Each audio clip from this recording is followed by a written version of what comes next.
Almighty God, as we have come together to begin our meeting of the Assembly, we humbly beseech you to grant to all our members the light and guidance of your Holy Spirit, that we may wisely take counsel together to come to such decisions as shall promote your glory and the well-being of all our citizens in this our land, so that peace and happiness, truth and justice may be enjoyed by all people. Grant this for the sake of Jesus Christ, our Lord. Amen. Members, you may be seated. Oath of allegiance of a new member. Announcements by the presiding officer.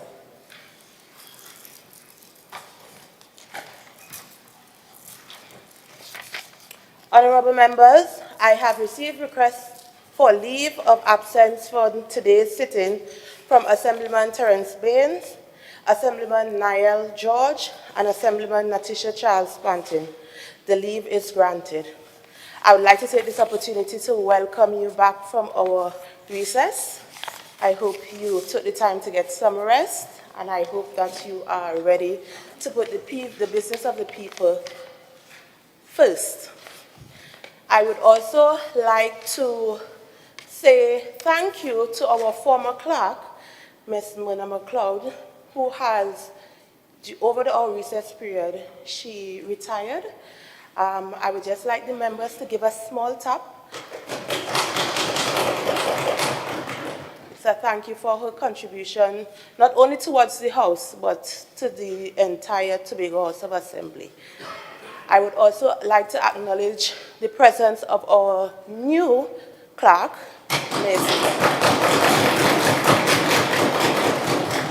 Ms. Alana Nadine Henry. I pray that God continues to guide you as we make decisions together with regards to the people of Tobago. Thank you. Assembly bills sent back from Cabinet. Assembly laws brought back from Parliament. Petitions, papers. Leader of Assembly Business. Thank you, Madam Presiding Officer. On behalf of the Chief Secretary and Secretary of Finance, Trade and the Economy, I stand to lay the following papers for Tobago House of Assembly Monthly Budget Report as at the end of May 2023, Tobago House of Assembly Monthly Budget Report as at the end of June 2023, and Tobago House of Assembly Monthly Budget Report as at the end of July 2023. Thank you, Madam Presiding Officer. Thank you, Leader of Assembly Business. Presentation of reports from Dispute Resolution Commission and select committees. Chief Secretary's question. Questions to secretaries, questions for oral answers. Minority Leader.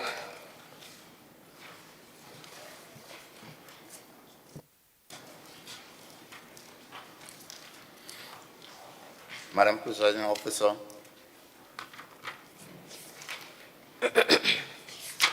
I stand to withdraw question number 82, question for written response to Assemblyman Faith B. Israel in accordance with Standing Order 92-1 and using the House of Representatives Orders 2915. Members, question 82 has been withdrawn. Assemblyman Duke.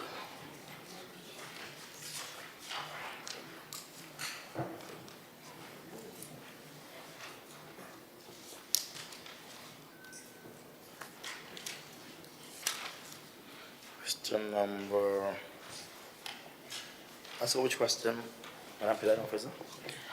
This is question 54. 54.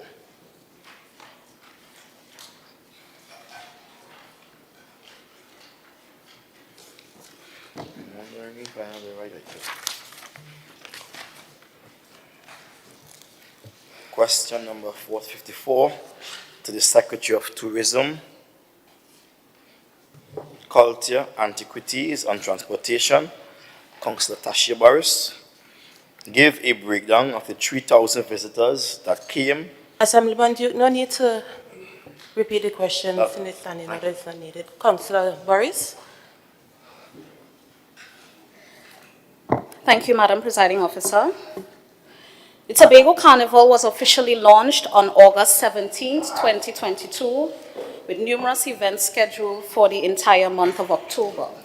The carnival was proclaimed for the period 1st to 31st October 2022. In October 2022, there were 31,862 passenger arrivals by sea, mainly via the fast ferries, the Buku Reef and APT James, and 25,378 passengers arriving by air via Caribbean Airlines, which accounted for a total of 57,240 domestic arrivals to the destination. International passenger arrivals in October 2022 was recorded as 1,661, of which 1,178 were stayover arrivals. With the introduction of Tobago Carnival in October 2022, this month was actually the only month in 2022 which recorded an increase in stayover arrivals over pre-pandemic levels, from 1,086 in 2019 to 1,178 persons in 2022, representing an increase of 8%. Therefore, total visitor arrivals for the period stood at 58,418 persons. As it relates to the arrivals in terms of the breakdown by air, British Airways operated 5 flights, bringing a total of 691 passengers. Caribbean Airlines operated 9 services out of Barbados, which accounted for 181 passengers. Caribbean Airlines operated a service out of JFK, 6 services, bringing 545 persons. They operated 2 services out of Miami, bringing 108 persons. Virgin Atlantic had 5 services and brought 110 persons, and private aircraft brought 26 persons. As it relates to the inter-island ferry service and the arrivals to Tobago for the period October 2022, specifically during the Carnival festivities, a total number of 31,862 passengers were recorded. This was also a direct result of additional ferry services that we lobbied for, and quite effectively so, because it accommodated this influx of travelers. During the period October 24th to the 2nd of November, there was a total of 62 trips via the ferries, and 10 additional trips were added. Total passengers were 23,178, with 8,105 vehicles transported. Thank you. Assemblyman Duke, can you follow up?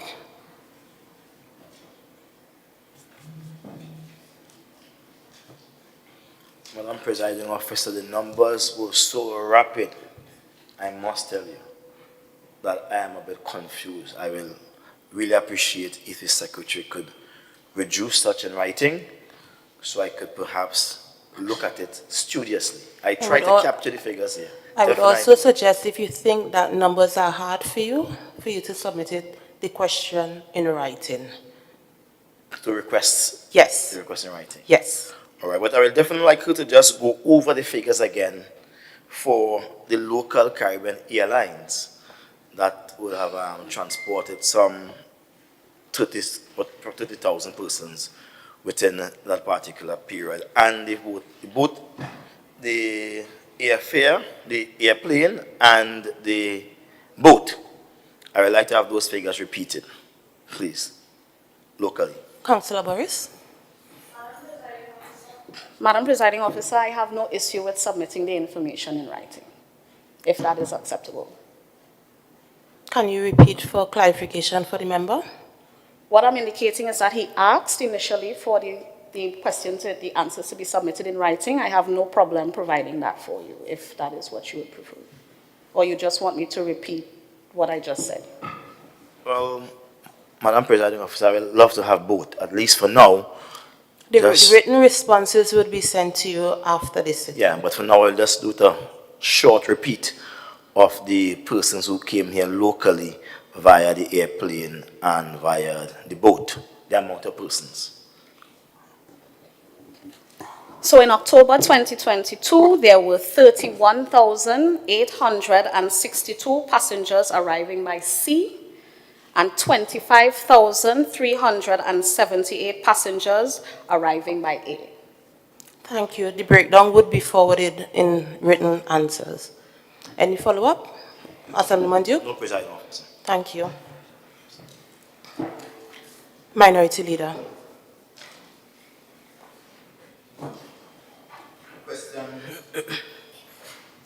Question number 83 to the Secretary, Division of Infrastructure, Quarries and Urban Development.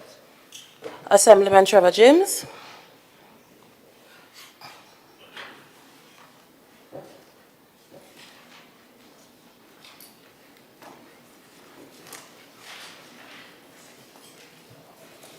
Madam Presiding Officer, as always, it's a pleasure to stand in the House. I had, in fact, advised that I would like to defer the answer to this question to a later sitting. Is it possible for you to submit the Minority Leader? Can I have the response to this question 1 week from today, please? Submit it to the clerk's office. I will do my best, Madam Presiding Officer. Thank you. Minority Leader. Officer, with all due respect, this is a question for oral response, and I hold the opportunity to ask follow-up. If he submits this question, because we have been on a break, Madam Presiding Officer. I agree with you. That's why I asked And him all to we are submit it asking- via and just for written the public answer. is elucidation. All we are asking for is a board and the positions Minority of the board. Leader. I see no reason Minority why we can't get Leader. the positions of the board. Minority This is- Leader. 21 days. Minority Leader. This is We have two options. He can submit it. He can submit it 1 week from today through my office, and I would ensure that it gets to you, or he can defer it to the next sitting where you can get your answer. on behalf of the people of today who wants to know who are the board members, I would prefer to have this deferred and he stand in this house and answer the question. Question referred to the next sitting. Minority Leader. Question number 84 to the Secretary, Division of Education, Research and Technology. Assemblyman Zorisha Hackett. Question number 84, as it relates to the school repair program, which was implemented by the Eco-Industrial Development Company of Tobago, can the Secretary provide the following? A, what was the procurement process used to engage the successful contractors or suppliers of service for the SRP? And B, what was the total cost of the SRP?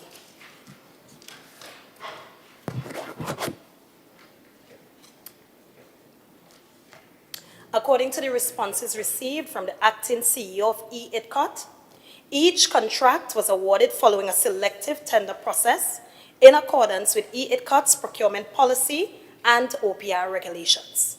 Response to B, what was the total cost of the SRP? The total program budget was 20 million, and the total cost expended to date is $19,338,084.74, VAT inclusive. Thank you, Madam Presiding Officer. Minority Leader. Madam Presiding Officer, can the Secretary confirm whether each selected contractor was indeed a registered OPR contractor? Assemblyman Zorisha Hackett. That question, Madam Presiding Officer, I'm requesting to be deferred to the next sitting since this process did not occur in-house at the Division of Education, Research and Technology. And so I'll have to seek that response from the acting CEO of EADCOT. Thank you, Madam Presiding Officer. Minority Leader. Madam Presiding Officer, can the Secretary confirm, and as I said, the process in terms of, we know it's selected tender. However, we want to find out who are the members of this evaluation process? Who are the members of the evaluation process? Madam Presiding Assemblyman. Officer, as stated before, the process did not occur in-house at DIRTEC, and so Minority Leader is free to request that question in the next sitting, and I would so answer. Thank you, Madam Presiding Officer. Minority Leader, any more follow-up questions? No? Thank you. Minority Councillor Petal Daniel Benoit. Thank you, Madam Presiding Officer. Question number 85 to the Secretary, Division of Tourism, Culture, Antiquities and Transportation, Councillor Tashia Boris.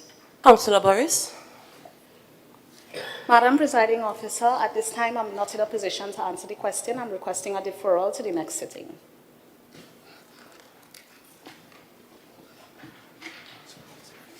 Madam Presiding Officer. Minority Councillor, you have a follow-up question? Yes, Madam Presiding Officer. Madam Presiding Officer, this question speaks to the budget for October Carnival. We are at the cusp of the October Carnival.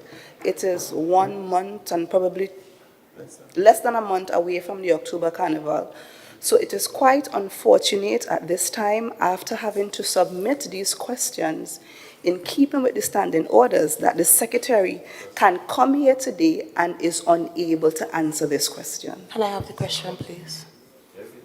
When will the response be available, Madam Presiding Officer? Councillor Boris. Madam Presiding Officer, I'm requesting a deferral to the next sitting, please.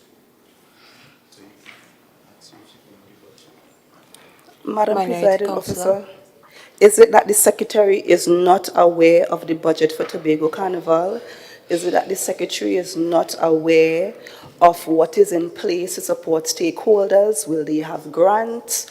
Will the Steel Band fraternity have any support for their events? Would Calypsonians have support? Would Mass Band have support? Madam Presiding Officer, I cannot understand that the Secretary, in less than 1 month, we are hearing complaints about lack of marketing complaints. Can I have your from question, mass please, band Minority leaders. Councillor? Whether or not the Secretary, why is the Secretary unable to answer this question so close to a carnival that we are embarking upon? Is it that the Secretary is unaware, Madam Presiding Officer? Councillor Boris. Madam Presiding Officer, I didn't hear a question that I have to answer to. My apologies. But I'm still requesting a deferral to the next sitting. I would ask that this question be given the same time period, 1 week submission, to the Minority Councillor through my office. Thank you. Minority Councillor. Thank you, Madam Presiding Officer. Question number 86 to the Secretary, Division of Tourism, Culture, Antiquities and Transportation, Councillor Tashia Boris. Councillor Boris. Madam Presiding Officer, I received a notice of question 85 and 86 3 days ago. So at this time, I'm not in a position to provide a response, so I'm also requesting a deferral for this question, and the 1 week timeline is sufficient. I would say this. I am beginning to become extremely disappointed. I believe you all are provided enough staff, enough time to respond to questions.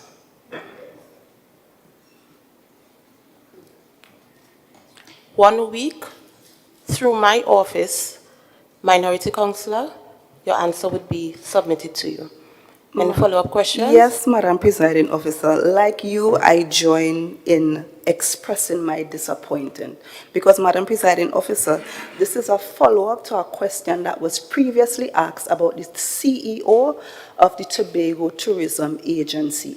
And I am quite disappointed, to say the least, that the Secretary is unable to tell Tobagonians, tell this House, if somebody has been engaged 1 week. in the position, Madam Presiding Officer. 1 week minority This is councillor. unacceptable, Madam Presiding Officer. 1 week minority councillor.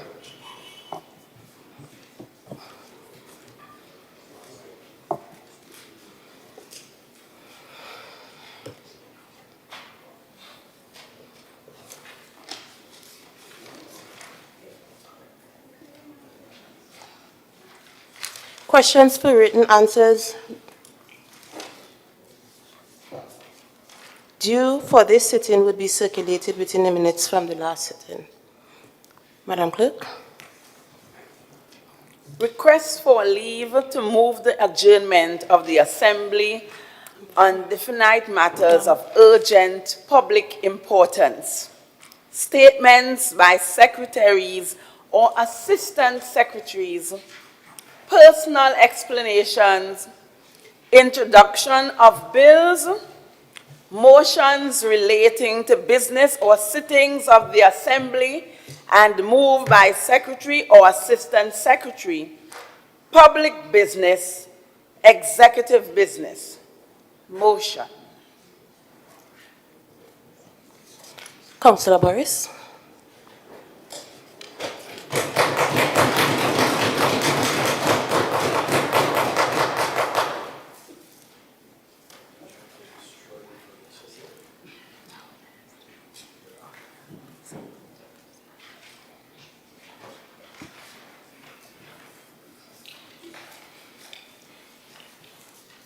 Madam Presiding Officer, Deputy Chief Secretary, Secretaries and Assistant Secretaries, Minority Leader and the other members of the House of Assembly, members of the general public in the viewing gallery, members of the media, local, regional and international listeners that are tuned into this broadcast via radio, television, social media and other platforms, good afternoon. Madam Presiding Officer, today is Thursday, 28 September 2023 at 2:09 p.m. And it is indeed an honor and a profound privilege to stand before you in a place that I could have never in my wildest dreams or prayers imagined that I would be standing to present my maiden motion, one that speaks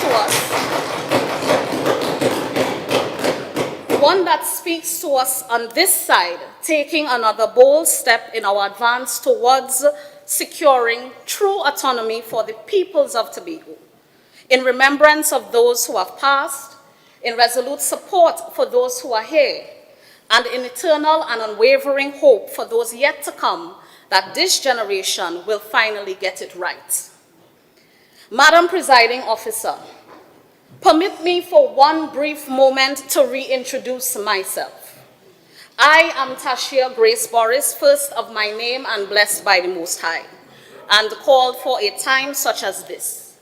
I am Tobagonian first and foremost, proud daughter of Gary Boris of Palatavere and Patricia Charles of Mary's Hill. Honored to be the mother of Jaden and Tatiana and loving companion to Lieutenant Commander Julio Vance. Moreover, I count it a privilege to be an appointed member of this House and a proud member of the Tobago People's Party. It is a distinct honor and privilege to be charged with the responsibility of leading the debate this afternoon and moving this motion in my name. A responsibility that I do not take lightly, because every opportunity that we have to stand in this House is an honor not available to many. We stand as the voices of the people that have elected us and the people who have not. It is our responsibility to represent Tobago's interests as far as we humanly could. It is our sworn duty to ensure that we maintain a democratic and equitable society where every voice, regardless of the corridor it echoes from, can feel as if they indeed have a say. Madam Presiding Officer, this motion by construct is not simply just about transportation.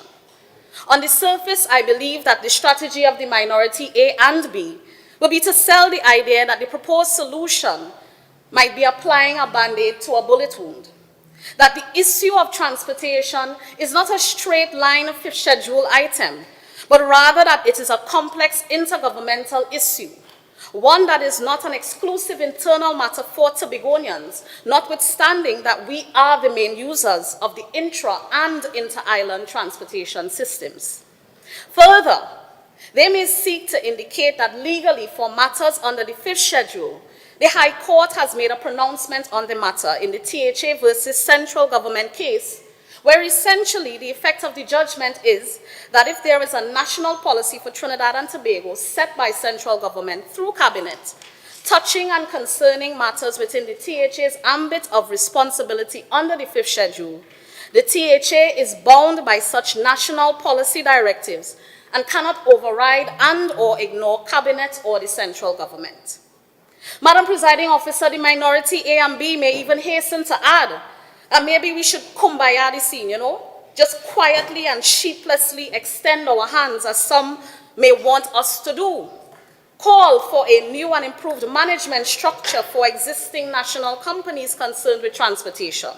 Lobby for greater THA representation on boards so that we can exert greater influence on their operations to promote and protect the main end users of the inter-island transportation systems.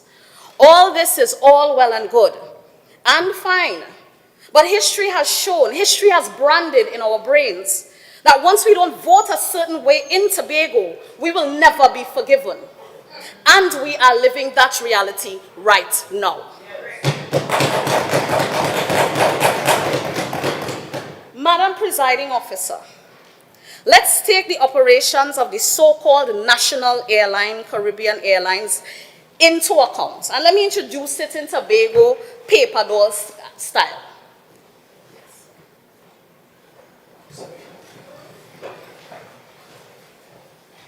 Good afternoon, honorable members.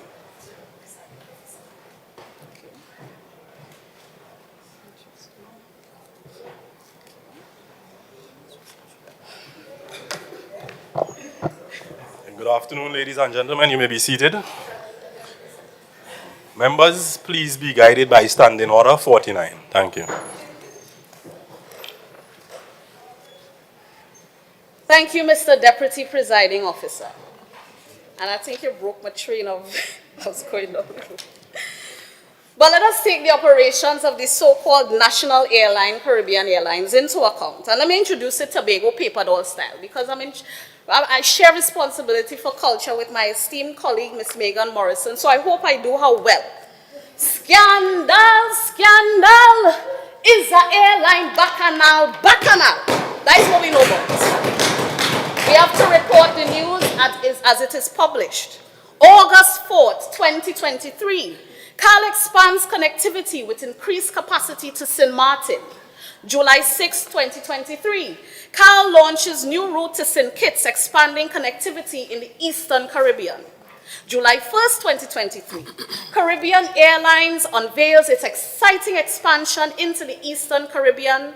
Starting July 24th, the airline will add new non-stop services between Barbados and St. Vincent, as well as St. Lucia.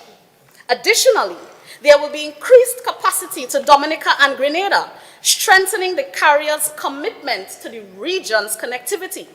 The Barbados to St. Vincent route has been increased to 7 weekly services, in addition to 4 new weekly services between Barbados and St. Lucia.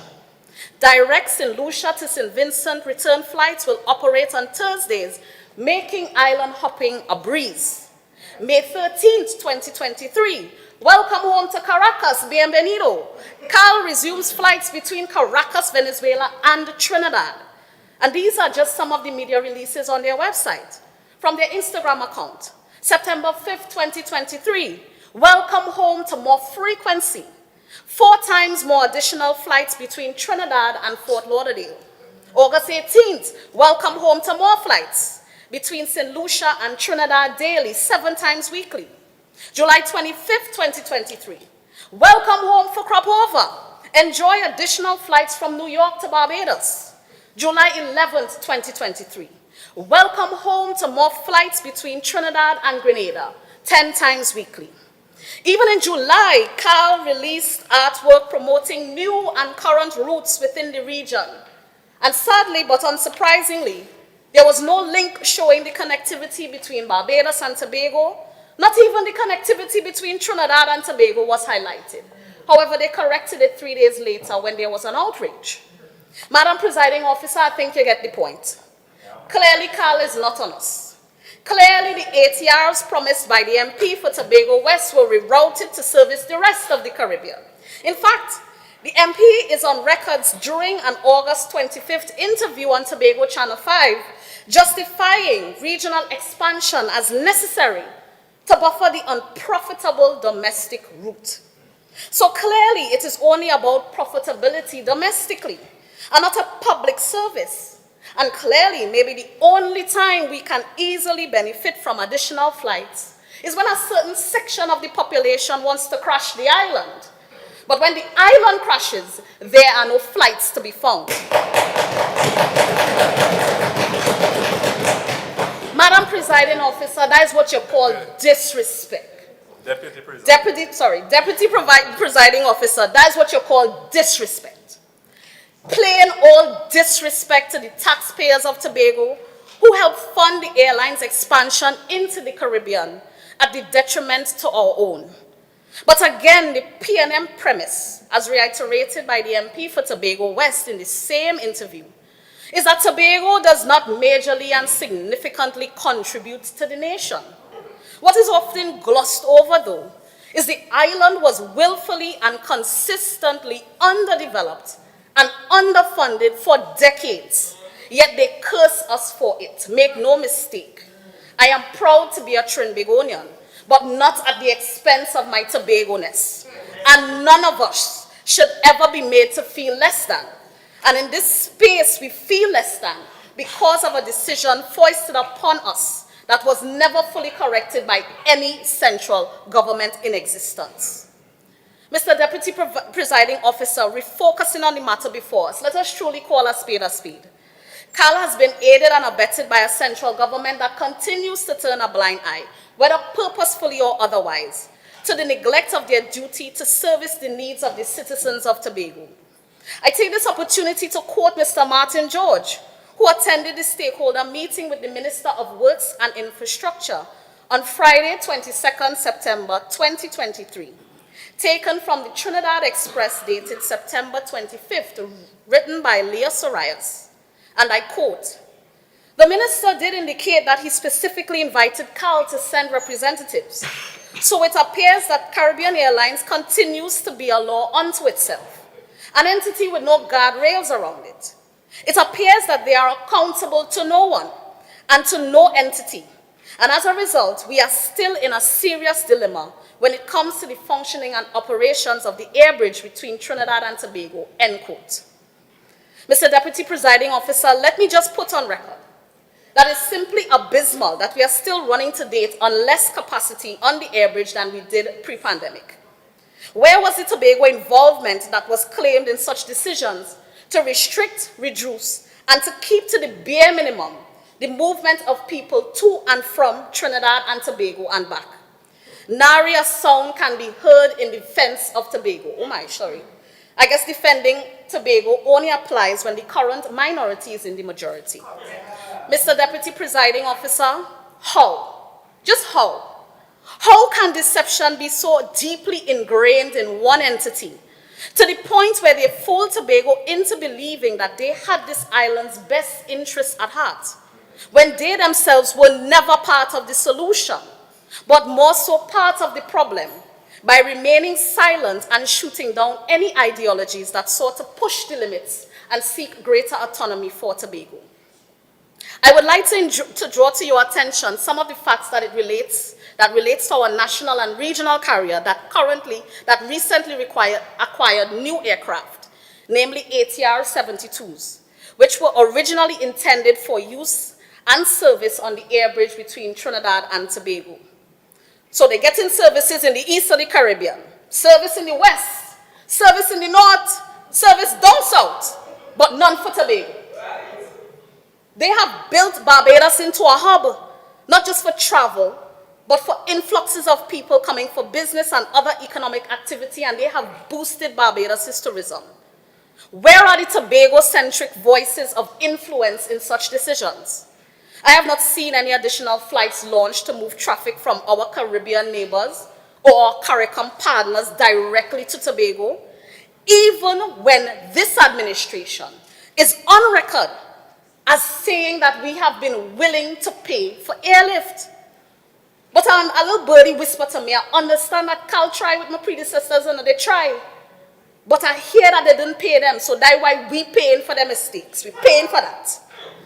But Mr. Deputy Presiding Officer, the crux of this matter, in all of this, in light of all these newly announced routes by our national carrier, established regional and international services that I have just outlined, is that Tobago does not feature anywhere remotely in the short or even long-term plans for Caribbean Airlines. Where is the commitment to Tobago? Where is the commitment to re-establishing that confidence and connectivity, not just for essential travel for which Tobagonians rely on, but for pumping people and creating access to our tourism product? All of these are questions that we intend to answer and address by way of establishment of a Tobago public transportation company. Mr. Deputy Presiding Officer, within the context of the legislative framework that governs our nation, which is our Constitution, the Tobago House of Assembly Act specifically outlines our responsibility for transportation. That is clear. However, what is unclear to this day is what is the central government's updated policy on national transportation. The last national transportation policy was done in 1967. And with all the advances made in the last 5 decades, the explosion in populations across both islands, advances in technology, expansion in various modalities of transport, clearly the powers that be on both islands have had to find ways and means from since then to now to adequately service the needs of our citizens in the absence of an updated policy. Efficient, reliable, and safe transportation is the people's right, and our responsibility is to provide it. Mr. Deputy Presiding Officer, so in the absence of a policy that speaks to our unique needs as an island, what are we left to do? This administration intends to take the responsible and proactive approach, very much unlike the proxies who sit opposite. Their inertia in solving this challenge during the time they have presided over this island has been purely by design. Their inaction purely by default. We aim to make this right.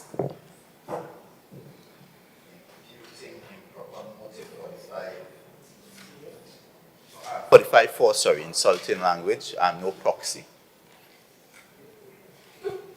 Member? Thank you, Mr. Deputy Presiding Officer.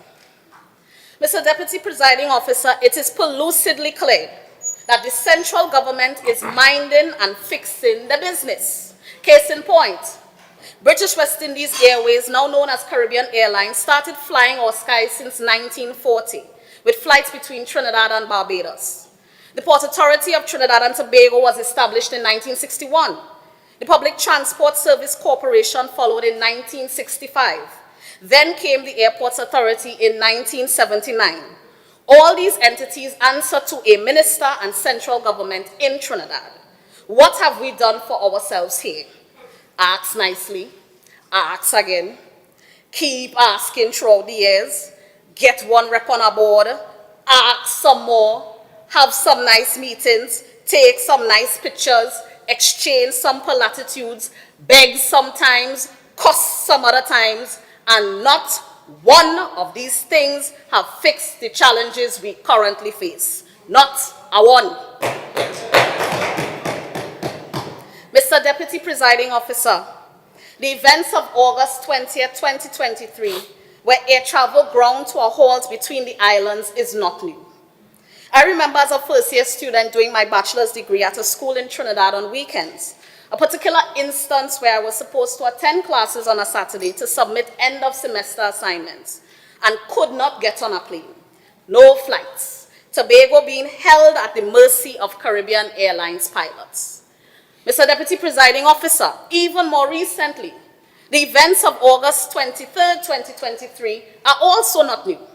Tobago being without the use of its one dedicated cargo vessel is sadly not a strange occurrence. We are subject to this every time the vessel goes on dry dock. Also, who can forget the superfast Galicia debacle, the ocean flower that never bloomed, and the Atlantic provider that provided level sea blasts? On this side, the memories are not short at all. We have seen and experienced it all. But for all the turbulent seas that surround us, for all the sharks that thought they smelled blood in the water, this administration's anchor will hold. Mr. Deputy Presiding Officer, as much as the spirit and letter of this motion speaks to transportation and the THA taking up its responsibility to provide a mechanism to manage safe and reliable modes of intra- and inter-island transportation, whether by air, sea, or ground, at the heart of this motion lies a bigger matter that should not be overlooked. The matter is the issue of connectivity. According to the Britannica, transportation is the movement of goods and persons from place to place and the various means by which movement is accomplished. Transportation is the means, connectivity is the how and the why. Mr. Deputy Presiding Officer, why do we move? When I sit in traffic, I tell myself that money is spent in somewhere because once people are moving, the economy moves along with us. Why do we move? Transportation, the vehicle literally, promotes the development of industry and trade and depends a great deal on the availability of such transport. Easy transportability of raw materials, finished products, and also movement of labor are what contributes immensely to the growth of trade and commerce. Mr. Deputy Presiding Officer, connectivity, movement, transportation are the foundations upon which successful tourism-based economies are built. Enhanced transport connectivity can yield significant economic benefits for the tourism sector, with global examples underscoring its transformative impact. A study published in the peer-reviewed journal Tourism Economics found that improved transportation links played a pivotal role in Thailand's tourism growth. Following substantial investments in upgrading transportation infrastructure, Thailand experienced a 7.6% surge in international tourist arrivals in 2019, according to data from the United Nations World Tourism Organization.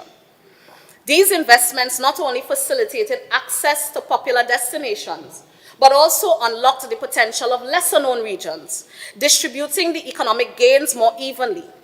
Increased tourist arrivals led to a boost in revenue for the hospitality industry, ancillary businesses, and cultural attractions. Mr. Deputy Presiding Officer, well-developed sea or ocean transport systems have been proven to increase imports and exports. Transport also facilitates economic interdependence of territories, which has in turn enabled more avenues for people to interact and promotes material welfare of humans. The spread of culture throughout the world has been as a direct result of people being able to move from one place to another, sharing their traditions, customs, and history. Mr. Deputy Presiding Officer, what we are proposing here is an integrated transport system, harmonizing air, sea, and ground transportation, and these have emerged as powerful tools for boosting economies worldwide. One notable example is the Netherlands, where Schiphol Airport in Amsterdam serves as a central hub connecting air and sea transport through its strategic location. The integration extends to inland waterways and an extensive road and rail network. This seamless connectivity has made the Netherlands a global logistics leader, fostering robust trade and attracting multinational corporations. Another exemplar is Singapore, which has leveraged its integrated Changi Airport and bustling ports along with a well-coordinated land transport system. This synergy has transformed Singapore into a key global trade and finance hub, contributing significantly to its economic prosperity. Successful integrated transport systems are characterized by efficient infrastructure, streamlined logistics, and strategic geographic positioning, enabling countries to optimize their global trade, attract investments, and drive economic growth. Mr. Deputy Presiding Officer, historically, since gaining independence from the British as a people and as a participant in this unitary arrangement, we can safely say that we have been left to accept whatever we are given. And we are also expected to say, yes, thank you, we accept. Always. This is nothing short of placing Tobago and Tobagonians in a disadvantageous and unfavorable position, largely because emphasis is not placed on when people and products need to move to and from Tobago for business, trade, leisure, or even transit. Clearly, the needs of the Tobago population do not come first. This, therefore, Deputy Presiding Officer, gives us even more justification for actioning what the outlined motion suggests, which is for Tobago to stand on its own authority, power, and operations by exploring the idea of establishing a Tobago public transportation company. The vision for this, Mr. Deputy Presiding Officer, is to encompass a policy-driven and legally sound structure that would see the establishment of a people-oriented, efficient, safe, integrated, intermodal, affordable, cost-effective, and sustainable system owned and operated by the people of Tobago. The objective is to ensure that this new entity oversees the highest standard of functionality. It is intended that modern international best practices are taken into consideration as this administration remains committed to taking Tobago well into the future with the use of technology and investment in increasing our human resource capacity on the island. Mr. Deputy Presiding Officer, historically speaking, even recorded as far back as when Tobago was annexed to Trinidad on the 1st of January 1889, most of the vessels exporting produce to Trinidad were owned by Tobagonians. This provides very solid evidence that Tobago played a key and pivotal role in the inter-island transport architecture at that time, being self-sufficient and possessing the ability to move people and goods. But it was also a major contributor to the newly formed unitary state of Trinidad and Tobago and its economy. Imagine, Mr. Deputy Presiding Officer, it is recorded historically that a weekly service was started to the sister isle in 1910 by the company Spey and Kenneth. By 1931, the Belize was several ships which serviced Tobago, followed by the Trinidad and the Tobago, which operated until 1957, and the city of Port of Spain and the Silver Arrow until 1960. Another interesting but noteworthy consideration is the fact that there were several services that connected Tobago to Trinidad from various ports or areas of entry, and even provided coast-to-coast services within Tobago's framework of transportation. Mr. Deputy Presiding Officer, services such as Toco to Scarborough cost just $2.22. Scarborough to Bloody Bay for $1.60. Speyside to Port of Spain for $5. And I know that if the Honorable Chief Secretary was here, he would have appreciated that service if he was born at that time. And finally, Mr. Deputy Presiding Officer, the service that we are very much familiar with, which is Scarborough to Port of Spain, began in that era and cost $3.20. We have indeed come a long way from such services and prices to where we are at in this modern era. And at this juncture in Tobago's socio-economic history, this Tobago House of Assembly is required by the oath we have taken to meet the needs of the people of Tobago where transport and connectivity is concerned. We must seek ways to provide the technical oversight and policy direction that has been abysmally lacking in the past. Increase our drive to innovate, execute, and effectively create a structure which brings necessary relief to Tobagonians, and to give due consideration to those Tobago-centric issues pertaining to transportation. Mr. Deputy Presiding Officer, after coming out of the COVID-19 pandemic, we are expecting increased visitor arrivals by cruise with around 76 calls planned for Tobago this season. A perennial problem that the cruise operator encounters is the issue of having adequate dedicated transport for tours from the ships. Cruise shipping is one of the sectors that we can focus on with great results re visitor arrival and spend in the destination. Cruise ship visitors are of paramount importance to our sector recovery efforts. Firstly, they represent a significant source of revenue as cruise passengers typically spend on various aspects of their visit, including shore excursions, dining, shopping, and local experiences, which directly injects money into the local economy. Secondly, the influx of cruise tourism continues to create job creation and supports various sectors such as hospitality, transportation, and tour operators, thus enhancing employment opportunities. Furthermore, cruise tourism often serves as an introduction to a destination, encouraging repeat visits and longer stays by passengers who are enticed by their initial experience. Additionally, cruise ships provide a platform for showcasing a country's culture, attractions, and hospitality, effectively serving as floating ambassadors and marketing channels for the destination. Therefore, the presence of cruise ship visitors is not only economically vital, but also an opportunity for countries to showcase their unique offerings and promote their tourism industry on a global scale. So, Mr. Deputy Presiding Officer, tell me why should our maxi and taxi drivers have to suffer the inconvenience of writing to entities in Trinidad and experience undue hardship, backlogs, delays, and other administrative hiccups in due course of the application process to ply their trade in Tobago? When our schools and tourism sector were closed during the pandemic and maxis could not ply their trade, they still had to pay their yearly operating fees. No sympathy for Tobago, no sympathy for Tobagonians, and no real advocacy in a parliament where the numbers are stacked against us. Yes. Additionally, Mr. Deputy Presiding Officer, another burning question on the minds and lips of Tobagonians is, after donkey and baby donkey years, why we do not have a functional transportation hub which would serve to filter our bus services in various regions of the island, inclusive of the rural communities that exist in the north and east, which are currently inadequately serviced by PTSC. Where can our people access public transportation in dignity?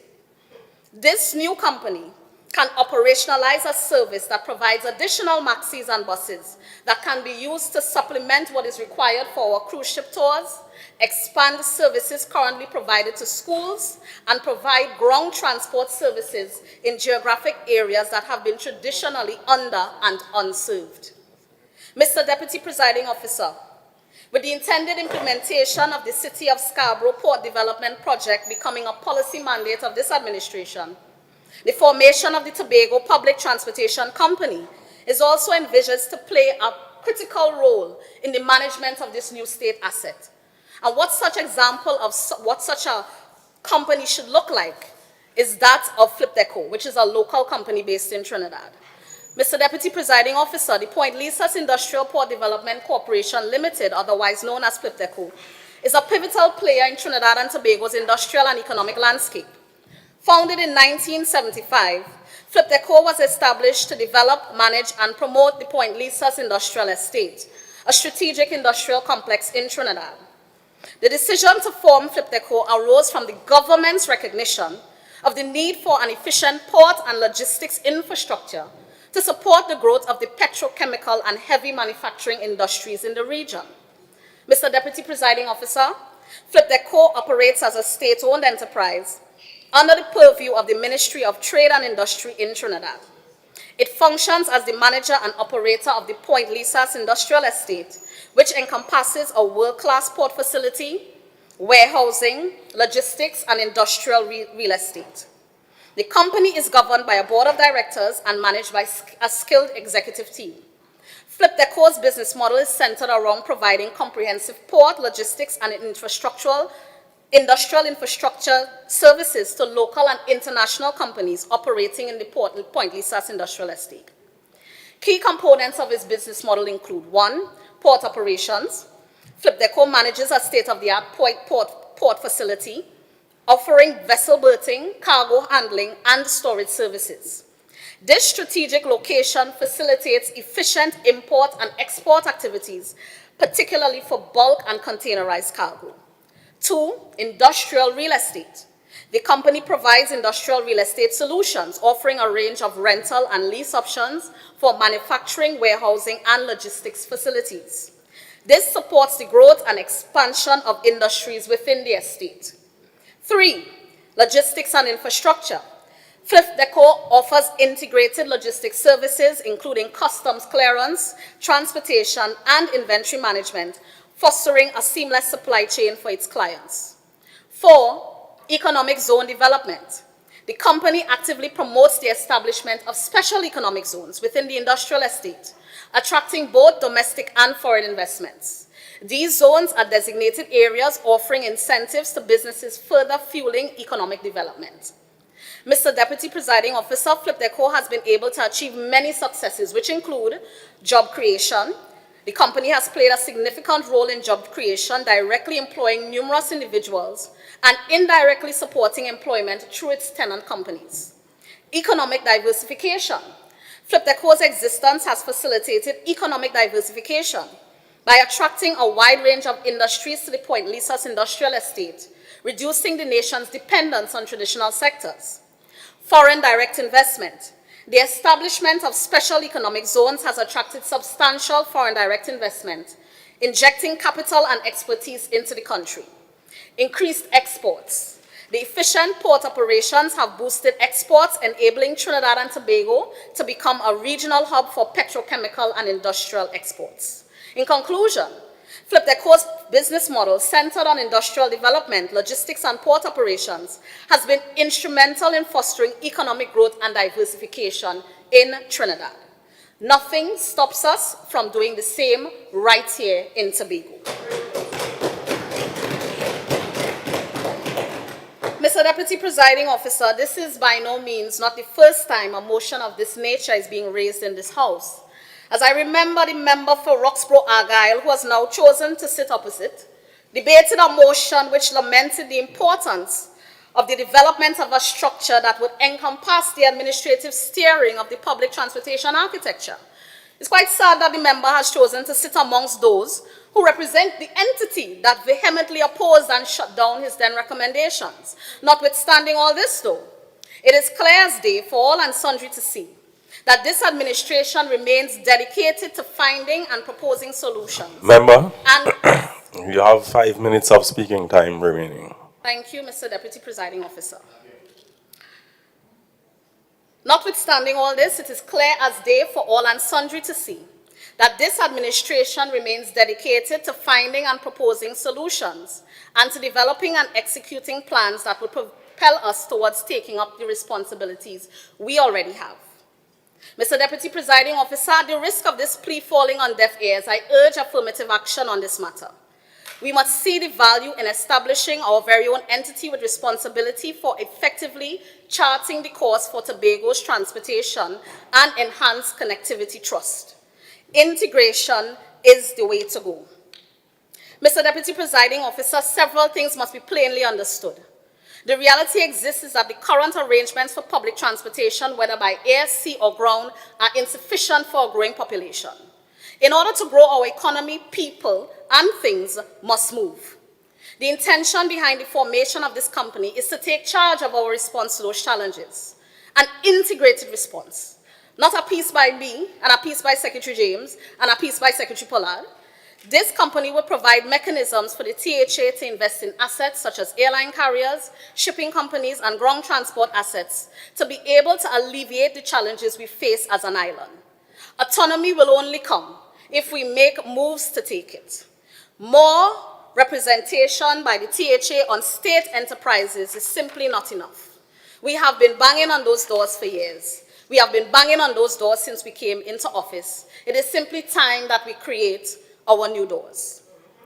Mr. Deputy Presiding Officer, I would like to share with you some of the important functions that the proposed Tobago Public Transportation Company would seek to implement towards effecting positive outcomes for our tourism image, our destination popularity, improvement of our economic competitiveness, and our island's transportation framework.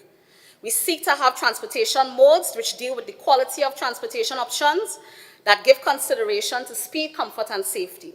A transportation network connectivity density of link and path connections, and directness of travel between destinations, travel cost and affordability, mobility as it relates to travel speed and distance, capacity or travel time, integration of linkages of modes within the transportation system, and the use of technology and access to user information and notifications, which would allow for services offered to be properly communicated to the island and the people of Tobago who use the services. Mr. Deputy Presiding Officer, the benefits are endless. The increased movement and accessibility afforded by a robust transportation architecture can work to improve connectivity between the network of communities and tourist facilities on the island. Another opportunity that presents itself is that when we have a Tobago-specific transportation company established, it has the ability to attract foreign direct investment, which is a policy directive of this administration. And we have glowing examples of small island developing states such as Barbados who have done so successfully and also have added sustainability and clean energy applications, which we hope to replicate. We intend to become the greatest little island on the planet, Mr. Deputy Presiding Officer. And while we are some ways away from achieving this, we are demonstrating that by moving this motion to give the green light for planning and build-out, we intend for the Tobago Public Transportation Company to be brought into the framework of the Tobago House of Assembly's operations. We are serious about Tobago's development and its progress. So I take this opportunity as I close to reread the motion. Whereas the Tobago House of Assembly is vested with the responsibility for policy formulation and implementation concerning matters within the 5th schedule of the Tobago House of Assembly Act 40 of 1996. And whereas the Tobago House of Assembly holds direct responsibility for prescribed areas, inclusive of A&C transportation, as well as public utilities on the island of Tobago, which are vested in the Division of Tourism, Culture, Antiquities and Transportation, the Division of Infrastructure, Quarries and Urban Development, and the Division of Settlements, Public Utilities and Rural Development. And whereas Tobagonians have been enduring persistent hardship, anxiety and frustration due to the limited freedom of movement, particularly through the public transportation system in Tobago, as well as the air and sea bridge connections between Trinidad and Tobago. And whereas the recent challenges in the air and sea bridge connectivity between Trinidad and Tobago have exacerbated the difficulties faced by Tobagonians, and if left unaddressed, will continue to inflict severe economic, social, and psychological hardship upon the people of Tobago, while hindering the holistic development of the island, which represents a continued aggressive disenfranchisement of the Tobago people since our independence in 1962. Be it resolved that the Tobago Island government establish and operationalize a Tobago Public Transportation Company with the responsibility for all transportation requirements specific to Tobago outlined in the 5th schedule of the Tobago House of Assembly Act 40 of 1996. Notwithstanding the proposed Tobago bill, recognizing the critical state of the Tobago transportation sector and the profound impact it has on the overall well-being and progress of the island, Mr. Deputy Presiding Officer, I beg to move.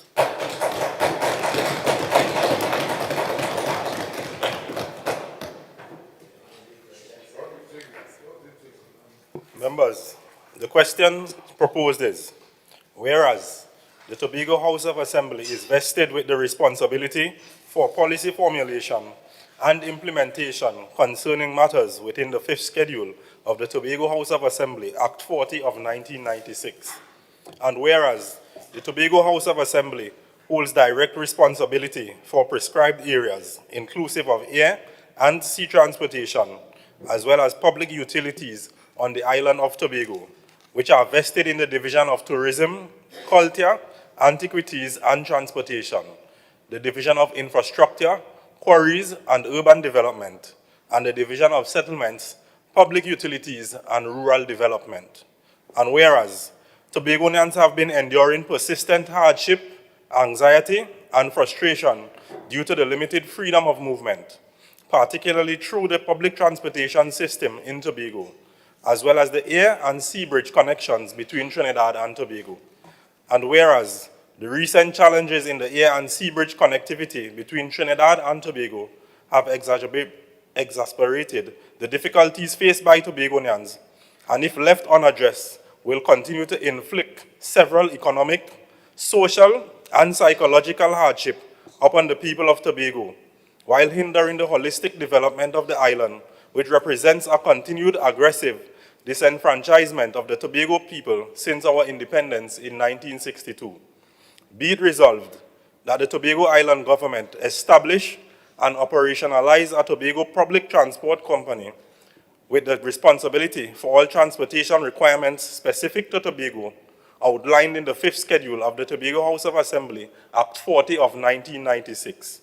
Notwithstanding the proposed Tobago bill, recognizing the critical state of the Tobago transportation sector and the profound impact it has on the overall well-being and progress of the island, and be it further resolved that the Tobago Public Transportation Company will be immediately instituted and functions under the purview of the Division of Tourism, Culture, Antiquities, and Transportation.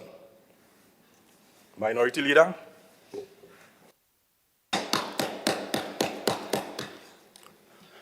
Deputy Presiding Officer, thank you for the opportunity to address this august chamber at this time. This motion that on paper seeks to create a Tobago public transport company. Deputy Presiding Officer, I started this day, I came here with a very open mind, hoping that having read the preamble to this motion, the member who's moving, the councillor who moved the motion, would provide not just me, but the people of Tobago with some clarity as to what this company is, why we want to create this company, what this company would do, what is the empirical data that inform the need for such a company, how would this company operate? Because we talk about operationalizing a company, yet you have absolutely no idea, based on what was presented, how this company is going to be operationalized. Deputy Presiding Officer, if this motion was an island tour, and I were a tourist, I would not just been dizzy, but I also would have got lost, because it provides no direction. It's all over the place. And I learned, if a patient goes to a doctor, and if the doctor misprognose the problem, then of course, if there's a misprognosis, then you would have a misdiagnosis. And the first thing is about problem identification. At no point in this motion, other than some emotional rants, have the Secretary outlined what is really the problem. You outlined 3 different entities, all carrying its own unique requirements. Yet you have not told us exactly what are the challenges and how would this company treat with those challenges, and what are the instruments in this company that will make it any different from what exists as we speak. And I am looking at this whole arrangement, and it seems to me to be a smoke screen, because yes, we know there are some issues with CAL. We all face the frustration of trying to get predictability. I think that is one of the fundamental issues with CAL. Could this company, based on what was put here, based on what was said to us, are we any the wiser as to how would this company treat with something as predictability, as you knowing that I want to travel to Trinidad on X date, and I will be guaranteed a seat on X date? Not one word. Do you know whether this company, because there's a preamble about talking about this transport system, limiting freedom of movement. I don't know where this councillor lives, But I don't think there's any Tobagonian that is unable to go from one part of the island to another with any restriction when it comes to ground transportation. I am not aware of any Tobagonian where there's anything restricting a Tobagonian from going from country to town. And I'm really curious as to what is this limited free movement. Has there been a declaration from this TPP that you can't leave country to go to town? Madam Deputy Presiding Officer, Deputy Presiding Officer, sir, this motion starts on a fundamental pillar of the Tobago House of Assembly Act of 1996. And I want to point out to the Secretary that this Tobago House of Assembly Act, one of the fundamental pillars is framed on collaboration. If you're to read 25(3) of the Act, it speaks to where a statutory authority or a state enterprise provides services in Tobago, that authority or enterprise shall, in exercising its duties in relation to those services, act in accordance with the policies or programs of the Assembly, and to this end, may enter into a memorandum of understanding with the Assembly. Deputy Presiding Officer, I am asking for some silence, please. I gave them their silence. Members, I'm reminding you again of Standing Order 49. Minority Leader, you may continue. Thank you. So, the very essence of the Act provides the conduit, provides the facility for there to be collaboration between the Tobago House of Assembly and any entity of state providing services such as CAL, the Port Authority, PTSC. And therefore, if we believe that there are challenges as the relationship exists with how these entities are providing the services for Tobagonians, all it requires is for us to strengthen the Memorandum of Understanding, which is a document that governs the relationship. What we are being presented here with is something that seems to want to separate completely from the Port Authority, completely from PTSC, completely from CAL, and create its own mechanism. The question is, how would we fund this? Is it that we are going and buy our own fast ferry? Is it that we are going and buy our own cargo boat? Is it that we're going and buy our own buses? Is it that we're going and buy our own planes? And where the money coming from? Where is the money going to come from? You can't pay CPEP workers. You can't pay URP workers. You can't pay your suppliers. You can't even pay, you can't pay your bills. Yet you come with this pie in the sky thing, talking about an entity to not just control one part and one, you ain't even taking a small bite, a small chunk, to control and manage all these complex agencies and agencies which affect the daily lives of Tobagonians. You cannot even manage TATCO. You can't even manage TTAL, and I'll get to TTAL in a second. You can't even manage EID cut. The very things you have right in front of you, you can't even manage. But here you are, want to manage something as delicate and intricate to the lives and livelihood of not just Tobagonians, but Trinidad and Tobagonians, in a way that could affect not just us, but the future of Tobago. Deputy Presiding Officer, when I look also at the Act also provides for the reverse. 26(1) of the Act speaks to, the Assembly shall not have the responsibility for the matters set out in the 6th schedule. However, in 26(2), the government or any statutory authority or state enterprise may, by way of a memorandum of understanding, authorize the Assembly to act as agent of the government, statutory authority or state enterprise, as the case may be, in respect of its responsibilities in Tobago. So you have the reverse.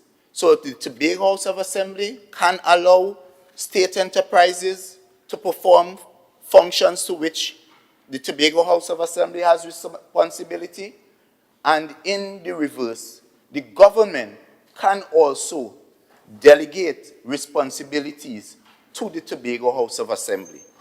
And this is why we on this side, we are saying there is more value in collaboration than confrontation. There's more value to be had in terms of sitting down, having the respective agencies have the conversations, and we treat with the fundamental issues that are creating the problem. But what is being brought here today is a pie in the sky, airy-fairy, nothingness. It's the same thing we were told over Tongue and Country. We came here deliberately over Tongue and Country. Remember that? What is going on with Tongue and Country? We came here, we were told about a district contingency fund. We passed that about a year now. The people at Daryl Spring Wim still waiting on the 10 million or how much ever money was going to be allocated to the fund. We came here, we talked about some integrated social support system. They like to use the fancy word, systems. People going to social services and can't even get a food card. So all we're getting from this bunch of novice is talk, and more talk. That is all, and 4 years is going to come and go, and all you all would have to show for it is nothing more than hot air. Plenty talk, or they're biggish with no teeth. I remember asking a secretary who came here telling us we're going to get 200 homes every year. And when the question was asked, how are we going to get the homes? Watch me work. I'm watching you for the last year and I ain't see a house put on yet. Talk, and more talk. Plenty talk. And this is just another one, because I guarantee you this motion is going to pass, perhaps without my support.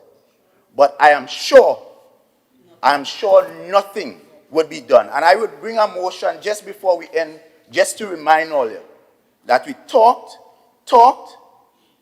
and all we got was more talk. That is the fact. You all are going to pass it, and I want Tobagonians to remember this day, because you all are going to pass this motion, and you all are going to, after this motion is passed, I want Tobagonians to hold you all accountable for its delivery. And let us see if you all will deliver on this company. Let us see if you all will go do all the fancy things that this secretary is promising Tobagonians that this company will be done. Let us see if after 4 years that a Tobagonian could go online and whatever entity all you create, that they could now book the ticket and they guaranteed a seat. That wherever you live in Tobago, you could just come outside and there would be public transport. Let us see. And I challenge you all, let us see you all put this talk into action. If you all do it, I mean, we all will be happy. But I have little to no confidence in this administration's ability to implement anything they say they're going to do. Because all we get from you all is talk, and more talk. Deputy Presiding Officer,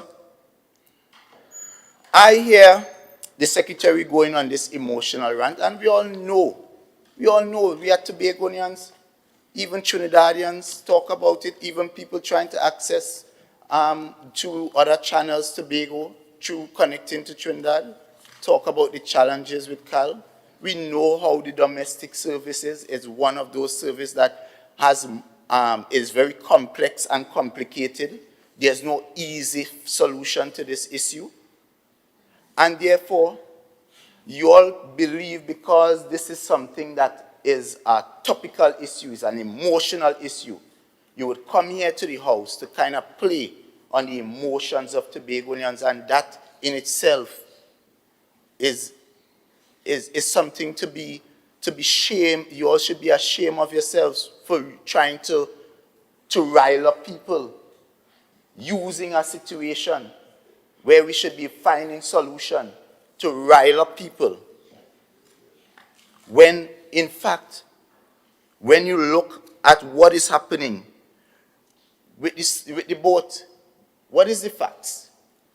When the Cabo Star went down, I said it may lead to a crisis, but even when I said it may lead to a crisis, we had the Deputy Chief Secretary saying, there's no crisis. So how you could come back in your motion and talk about a crisis?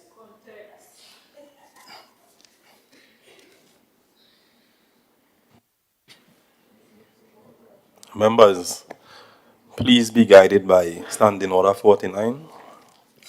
Thank you. Continue. I didn't say it. The Deputy Chief Secretary said it. There is no crisis. But here you're coming in emotion to rile up Tobagonians. Okay, it feels an emotional thing. And you're using words to evoke emotions about crisis. What is a crisis? Let us look at some numbers. Let's look at the reality of the numbers. We have on the sea bridge, we have 2 brand new fast ferry brought to us by a caring PNM central government, purchased for the people of Tobago. And we have also an additional the Galleons Passage. And I would share with you some numbers for the last week or so. And I'll also share with you the capacity. And I want Tobagonians to tell me if that reflects a crisis. Galleons Passage left Port of Spain at 1:45 p.m. Passengers 20, vehicles 8, cars 5, vans 3. The MV Cabo Star departed Port of Spain on the 26th of September 2012.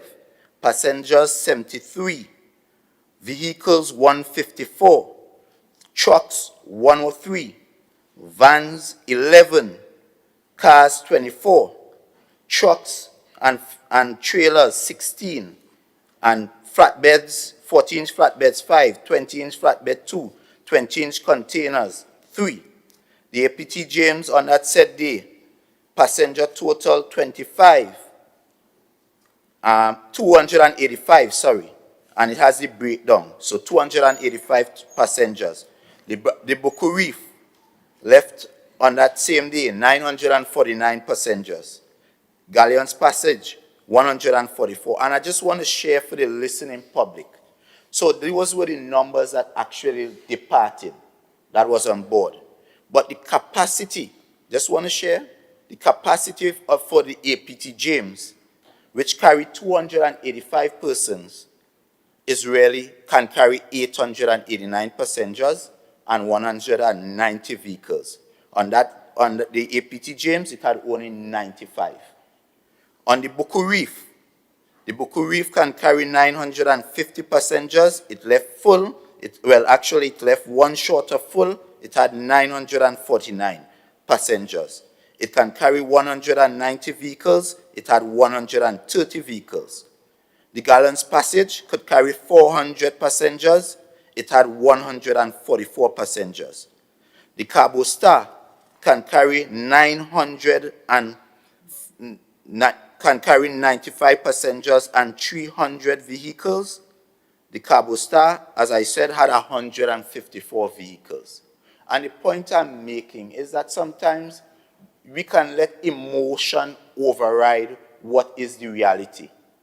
And in this situation, if we are to be completely honest, since the onboarding of these new fast ferry and the operation of the Cabo Star, there has been little to no crisis on the sea bridge, because this has been the average kind of numbers. In fact, this sea bridge was so good that during the Commonwealth Games, it moved thousands of persons. The secretary herself told us it's over 38,000 people came to Tobago via the sea bridge. If the sea bridge wasn't working, you think it could bring all those persons to Tobago? So where is the crisis? PTSC. When it comes to public transport in Tobago, you have PTSC moving people from Charlottesville to Tongue, moving people from Crown Point to Tongue, from Blackrock to Tongue, from Northside to Tongue. So I want to know, where is the crisis when it comes to ground transportation in Tobago? And if there's a crisis, there is nothing currently stopping this administration from going and purchase 5 buses to make up for whatever shortfall they feel exists. And you don't need a company for that. In fact, because what you're going to be doing, and what Tobagonians have to understand, this perhaps, and I have to ask the question whether this is another job for the boys. Whether this is about creating opportunities just to put your lackeys, your propagandists, you must have enough space for propagandists. So whether it's to create opportunities to put the propagandists on a board, because you already have the Department of Transportation. Member? I know the strategy is to distract me. I rise on 45.5, the members imputing improper motive on the administration. Member, you may continue. Thank you so much. All I'm doing is asking the questions, you know. And the point is, as I was saying, and you did a good job because you now distracted me from my train of thought. However, but I will get back to the point. The point is, Deputy Presiding Officer, this motion does not solve the fundamental issues, and there's no, at this point, the only area where we have some challenges in a real sense is with the air bridge. But we know the issues of the air bridge is not something that can be solved with the flick of, or the turn of a switch. It is something that needs a thorough research, something that needs a kind of collaboration and conversation. Because the point I was making, we already have a Department of Transportation. Why do you need a company? If the challenge with the Department of Transportation is that you don't have the skill sets, then you onboard the persons to treat with the issues that you want treated with. Why a company? You talk about Plenary. Unfortunately, I sat on the board with the manager of Plenary at ETEC. So I can tell you a thing or two about Plenary. Plenary is not a company that is managing all the airlines. In fact, no airline coming to Plenary.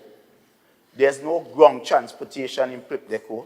Plenary is focused on cargo shipment for the purpose of treating with the energy sector and so forth. So Plenary doesn't have the complexities of treating with three entirely different systems, integrating 3 different things with 3 different type of laws. The other thing I was to mention as well, you bring a policy here, you bring something about creating a company. But policy without power is like having a car without a battery. It cannot go nowhere. And every institution of state that was created by law. If you check out when TDC was, when we got rid of TDC and created the Tobago Tourism Agency and the Tourism Trinidad Limited Company. Those were created by law. It wasn't no government just taking a cabinet decision and just calling it quits. So you have the framework in your own, let me teach you and school you, you have within this THA Act tells you that 29(1) tells you in the exercise of its powers under this Act, the Assembly may propose and adopt bills in relation to the matters for which it is responsible under Section 25.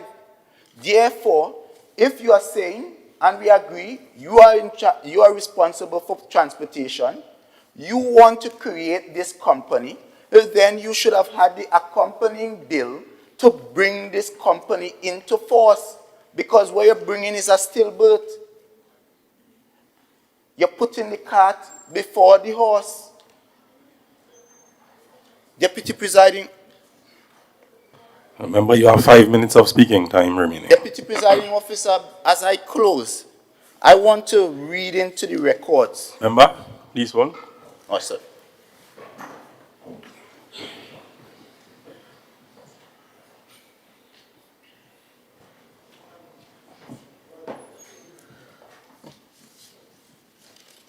Minority Leader, continue. Thank you and welcome back, Madam Presiding Officer. I want to raise what is the priority of this secretary. And the reason I'm asking what is the priority of this secretary, because while she's there cussing Cal, fighting up behind creating a company, we have a company called the Tobago Tourism Agency Limited that is in complete limbos. And I say this because I was privy to some information, doing some research. And Madam Deputy Presiding Officer, Madam Presiding Officer, you know, whereas, and I want to read for the people of Tobago and Trinidad and Tobago to understand, that globally, islands and the Caribbean has been rated as one of the fastest recovering tourist spaces across the world. And where Little Grenada, places like Little Grenada, can boast of, at this time, Grenada's tourism arrivals, and I'm using apples to apples, small, southerly island, Grenada's tourism arrivals from January to July, and I'm going slow, is a whopping 102,519 people so far have visited Grenada, Little Grenada. Last year, at that time, it was 69,510 persons, which represented an increase of 47.5%. Deputy Presiding Officer, Madam Presiding Officer, you know what is Tobago's numbers up to the point from January to June? Tobago's total international stayover arrivals for the period January to June is a measly 7,690 persons. Grenada, 102,000 persons, over 102,000. The 100,000 this secretary told all of Tobago she was going to bring. See what I mean? Talk, and plenty talk. No bite, no action. This secretary, 7,000. And you know what this is? When you compare to Grenada, as I said, 102,000, 7,690 tourists. And we are here talking about trying to reinvent something that all requires collaboration, when we should really be talking about how do we fix this? This is lives. These are restaurateurs, these are hoteliers can't pay the bills. These are workers who depend on the hotel to pay them. These are service providers depending on pay. And we are here talking about going and try to buy planes, which we know we don't have the money to buy. Buy ferry. I don't know where you're finding the ferry. Talking about investors. Imagine, you're saying you're going to make the prices affordable. Who investor coming to invest in something where they're not going to make money? And if you're going to make money, it has to be at market price. So then, I want Tobagonians to understand how these things are not properly thought out. There's no thought, there's no research. Where's the feasibility study? Where is the feasibility study? Airy-fairy, pie in the sky, plenty talk. Madam Presiding Officer, my closing words to this administration is that to humble yourself, take small, realistic steps towards treating with the matters that are important to Tobago and Tobagonians. Stop biting more than you could chew because you got choke. Tobagonians elected you to govern. Take that responsibility seriously. Stop the fight. Collaborate. Talk to your colleagues in Trinidad. Talk to the government. Talk to the agencies. Have the conversations so that we can get the kind of results that Minority Leader, your time is up. Assemblyman Duke. Officer, thank you for allowing me to make this statement in this important house. On behalf of my constituency, Roxborough, Argyle, on behalf of Tobago East, Tobago West, all of Tobago and Trinidad. I must admit I admire the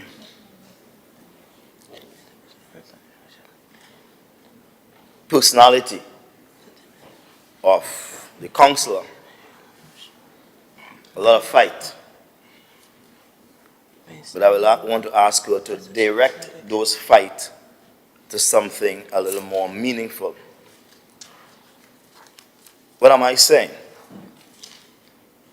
Madam Presiding Officer, the motion is brought about to create a Tobago public transportation company. The idea of the company, as enunciated by the councillor and as reflected within the motion, is basically a company that will provide air and sea transport for Tobagonians. But a lot of questions naturally comes to the alert listener. What would be the cost? Let's say they get all the money they could get and they find it somewhere. What would be the cost of the final product? Would the transportation be the same cost as you're now paying to travel to Trinidad by air and sea? Would it be higher? What about the comfort levels? Traveling against the Atlantic Ocean, would it be more comfortable to travel with the Tobago Company as opposed to the Port Authority? Would there be a cost for the boat to be docked in Trinidad?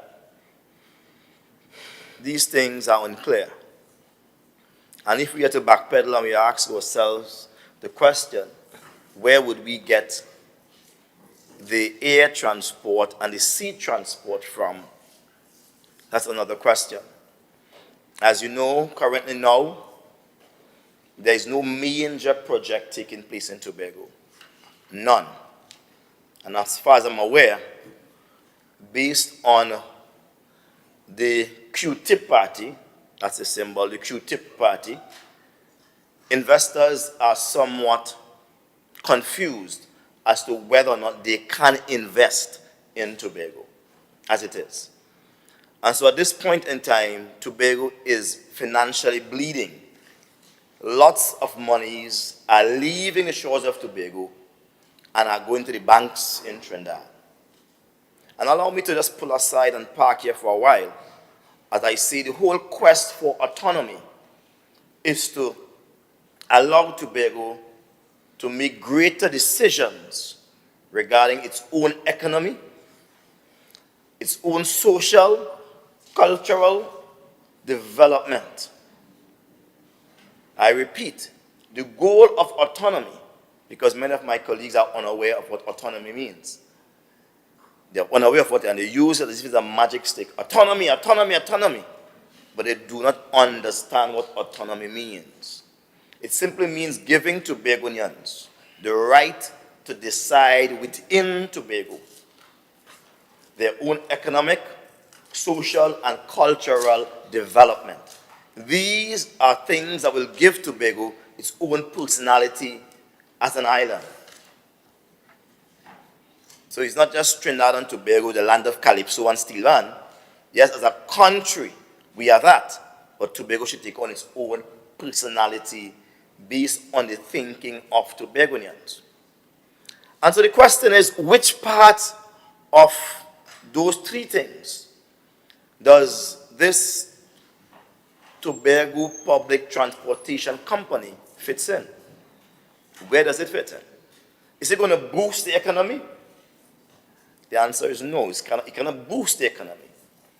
Because to boost the economy, and this is what I'm going to tell you, you must first try to retain as much money that the country is producing within the country. Right now, we have a capital budget coming to Tobago, about 250 million, 300 million, and most of it, according to the Prime Minister, all of it is going back to Trinidad. That is not how you boost the economy.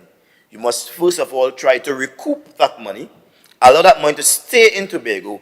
Why should that money stay in Tobago? Simply because if the money stays in Tobago, it allows for greater domestic consumption. It means that the contractor who is paid his money, the businessman who is given money for a particular service, is then able to take that money, employ more people, build greater storehouses, produce greater and more efficient services. That's how you build the economy, by first of all ensuring that the money comes to Tobago is utilized in Tobago. I don't know, they're talking about getting another boat, getting another plane. How many planes? We don't know. Do we have the places for the planes to park up here at night? Do we have mechanic here in Tobago? Or are we going to ask the Caribbean Airlines mechanic to come across and repair the planes and go back down? We don't know how it's going to be done. But what concerns me is that they want it to be done immediately. Form the company immediately. Is there a registration period for a company? Is there a searching of names? Who are going to be directors of this company? Is it going to be maybe some of the assemblymen here? Are they going to be directors of this company? Tobago needs to find this out. You cannot come to Tobago and just say to us, we're going to form a company immediately to solve our sea and air problems with transportation. Indeed, there are times of the year when the sea transportation is inadequate, and there are times of the year when the air transportation is inadequate. But I could say to you, I travel, well, maybe more regular than most people inside here, that there are times when you go on a plane and it's empty. The time when you go on a boat and it's empty. It's a reality. So we cannot try to solve a seasonal problem with a lifetime of commitment to something that's going to damage this economy. A plane is definitely something that could damage an economy. That is an whole ecosystem by itself, if I am to speak so. A boat is the same thing. These things are not fixed easily. So when the boat is damaged, where do we pull it up? In Roxborough? Where do we pull it up? On the port? Why we're going to now take it to Trinidad. The same Trinidad that the QT party detests, the same Trinidad that they hate, because they hate Trinidad, yeah? The same Trinidad that they detest, the same Trinidad they hate, are we going to send our boots down there now to fix? You see, they're not thinking this thing through, Madam President. And all I'm asking for is reasonableness. Yes, you have a passion. Yes, you're excited about solving the issues. But let's be reasonable with Tobagonians' money. Money is hard to get by. This morning, I have a worker complaining to me, 8 weeks now they have not been paid. 8 weeks now. And yet my colleagues on this side, beautifully clad, watch them, the dress, swear they come from a fashion magazine, beautiful, I love that. But while Ma and Pa still suffering, while the children of Tobago are suffering because they can't pay their bills, people are being embarrassed when they are late for rent because they're not being paid their monies on time. Contractors are being embarrassed. Banks are calling them up. They're not getting their monies on time. Assemblyman Duke, Madam Presiding Officer, relevance. I'm speaking about the value of the boat. That's the relevance, Madam Presiding Officer. I'm juxtapositioning things that could be done as against things that need not be done immediately. That's a good argument in my debate, ma'am. Thank you so much. And so again, if I am to use the Bible as a book of life, because I oftentimes find it the living word, it says, if you can't walk with the footmen, how could you run with the horsemen? If you can't do the little things, how could you attempt the big things, the whole boat, the whole plane they want to get for a company that, I don't know if this company is a real company or not.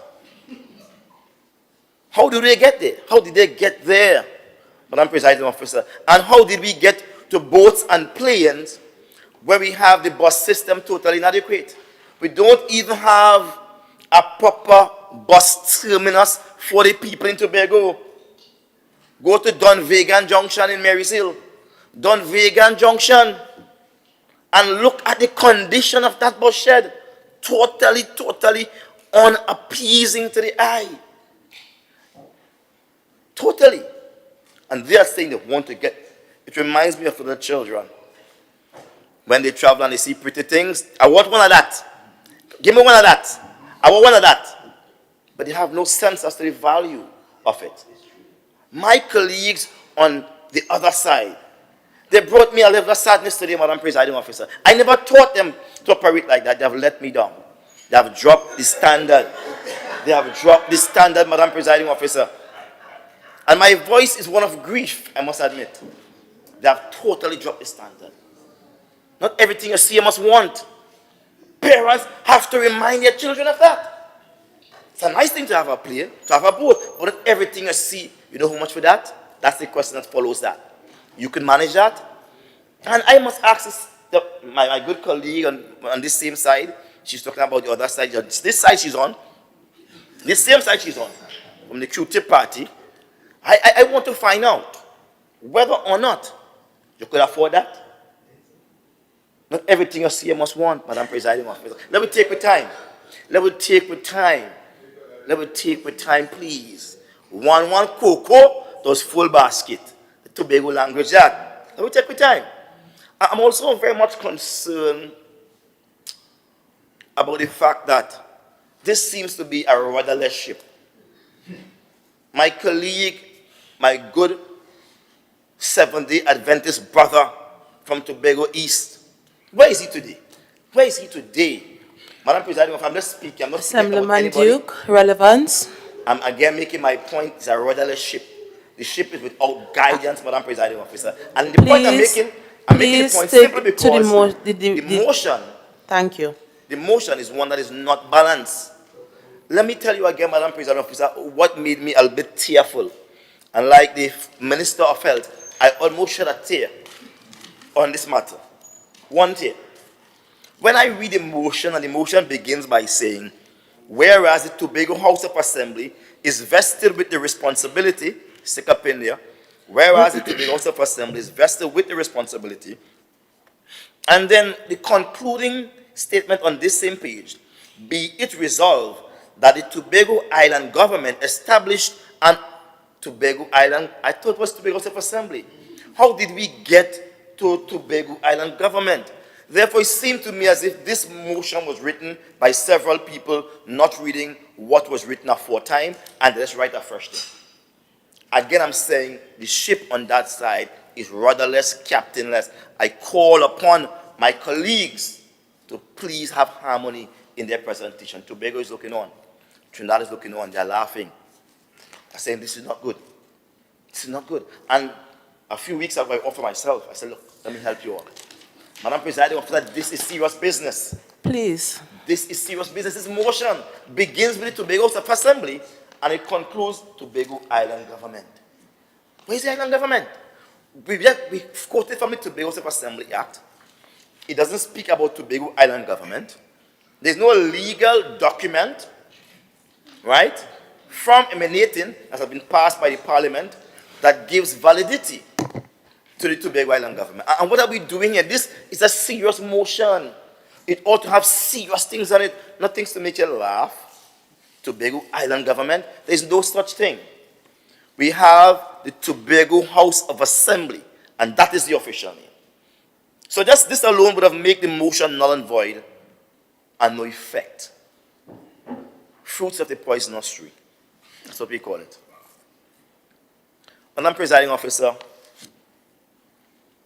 again, I ask the question to my colleagues. What are we trying to achieve here? Are we trying to fix our seasonal problems? I personally have had to sleep several times on the airport trying to get up. I personally have had to fight and push to get a ticket in the boat port when you're on standby. Yeah, help me out. I know the struggles of Tobagonians. I'm in no way dismissing that. From time to time, trying to get back to Tobago from Trinidad is very difficult. It's sometimes like knocking on a sheet of steel. It's really painful. And so I'm not discounting the pain and the frustration of Tobagonians. But I'm saying let us have greater collaboration. Let us sit down and let us get to the root cause of the problem. Not the symptoms. The root cause. Let's analyze. Where is the problem emanating from? Is it a lack of aircraft? Or the pilots getting sick? Or the lack of the government of central government not willing to listen to Tobago? What the problem is? A meticulous look at the root cause is going to lead to the route we should take to fix this.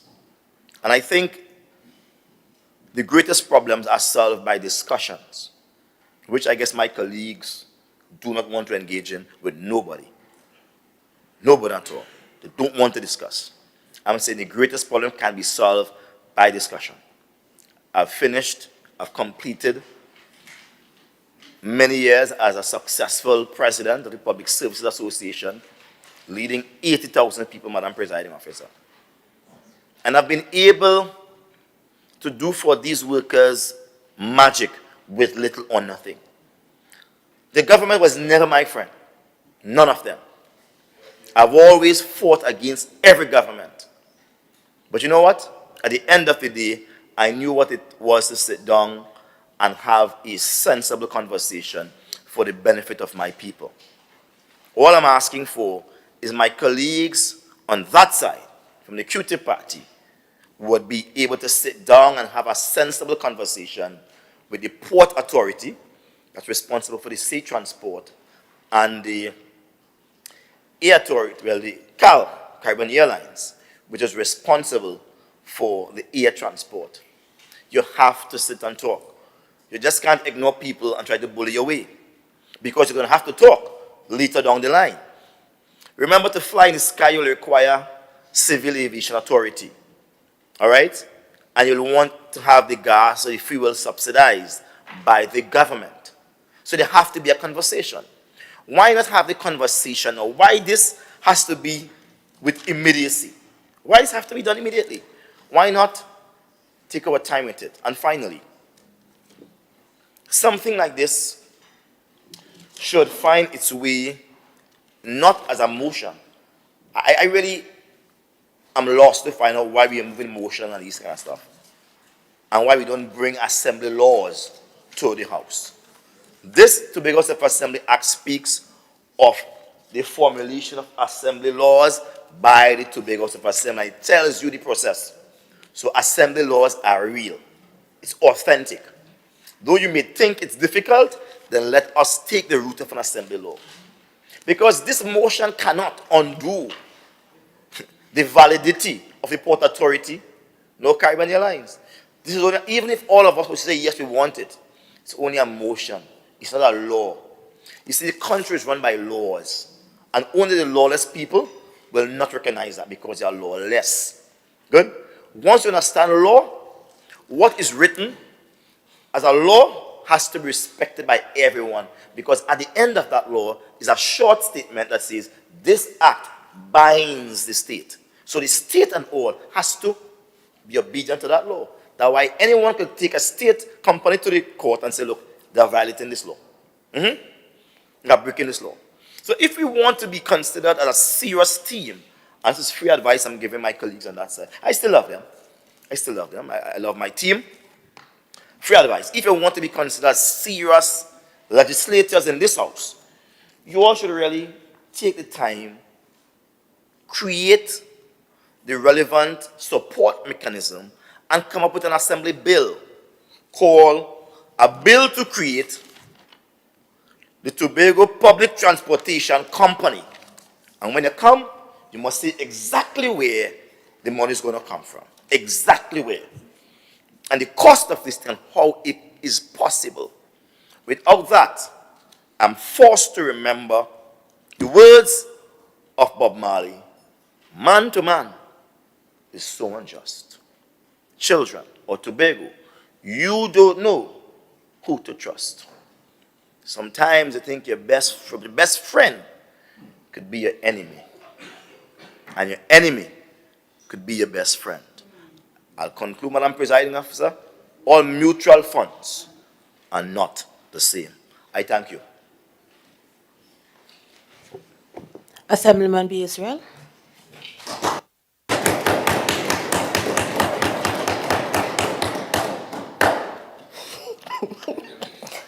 Thank you, Madam Presiding Officer.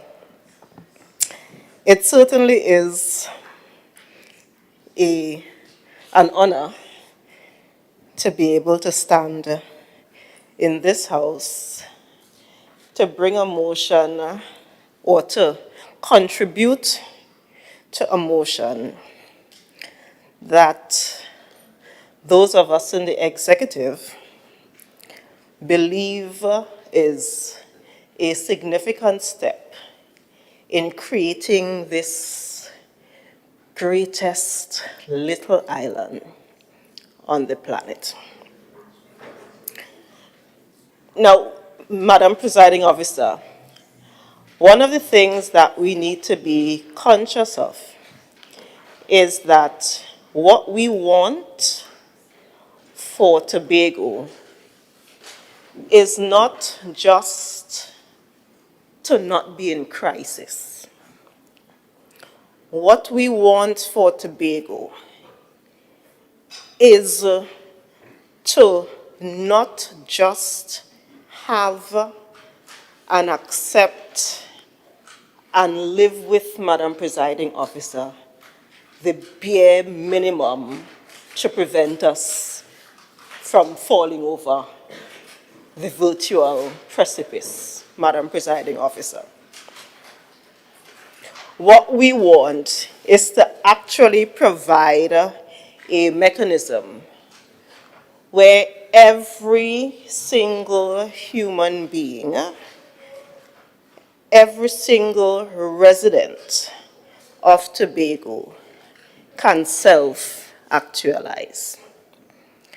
And that means going way beyond the absolute bare minimum, Madam Presiding Officer. It is important to note that the contributions of the two members who spoke just before me actually, in their own way, reiterated the reason why we needed to bring this motion. There was a discussion, Madam Presiding Officer, about Grenada having all of these visitors.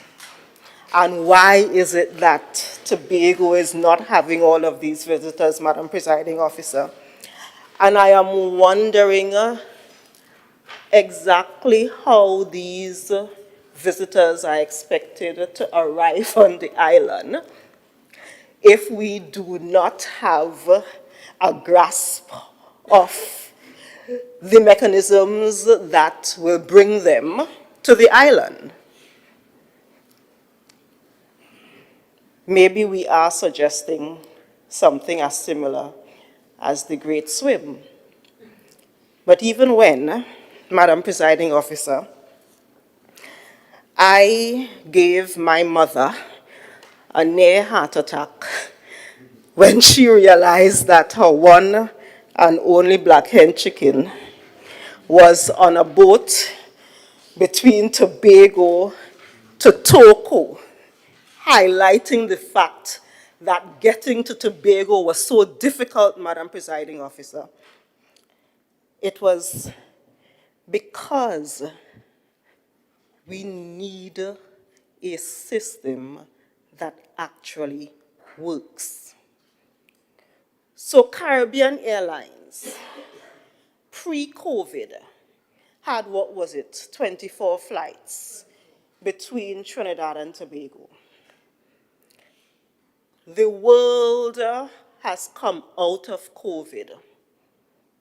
The world has opened up, except Tobago, because we still have not even gone back to the pre-COVID number of flights between Trinidad and Tobago, but we have the gall to stand here, Madam Presiding Officer, and throw the fact that visitors cannot make it to the island in our faces when there is a strategic, deliberate method to prevent people from coming to the island. Madam Presiding Officer,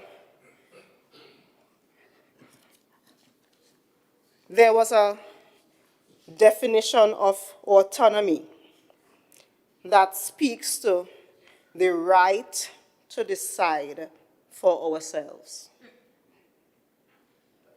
The right to decide for ourselves. The right to decide for ourselves.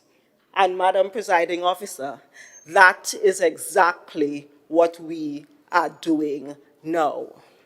We are creating the mechanism to decide for ourselves. Madam Presiding Officer, the aim isn't to be lengthy today, but to highlight a fact that I think those on the other side seem to honestly not understand.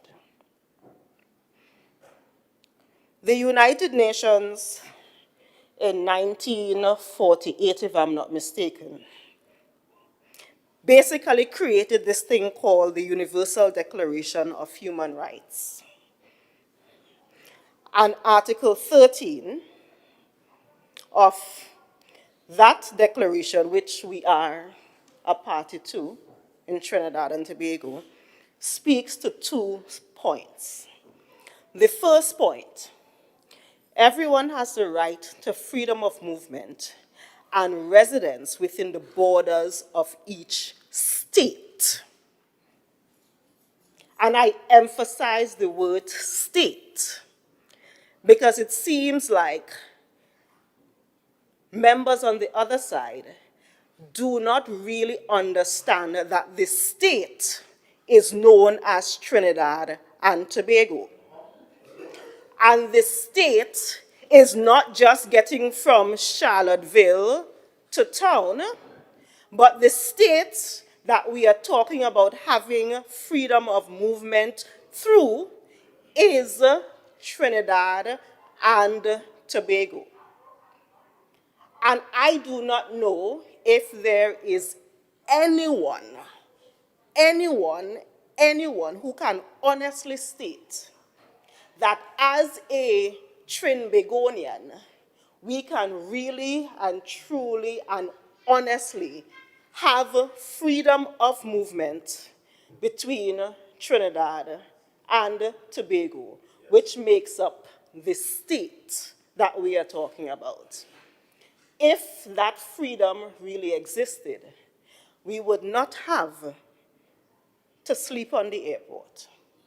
And we would not have to be on standby and waving our hands, begging to get home, Madam Presiding Officer, if that freedom really existed. It's important to know, Madam Presiding Officer, and because that freedom is also enshrined within the Constitution of Trinidad and Tobago, as in that freedom of movement. What we are trying to accomplish is to allow those of us who reside in Trinidad and Tobago to move freely, and that means air, sea, and ground. But it also means moving beyond, again, the basic minimum, because our aim is to make Tobago the greatest little island on the planet, Madam Presiding Officer. And to do that, we need to do way more than continue going to the government of Trinidad and begging them to fix this for us. The recommendations made by the minorities A and B teams are exactly that.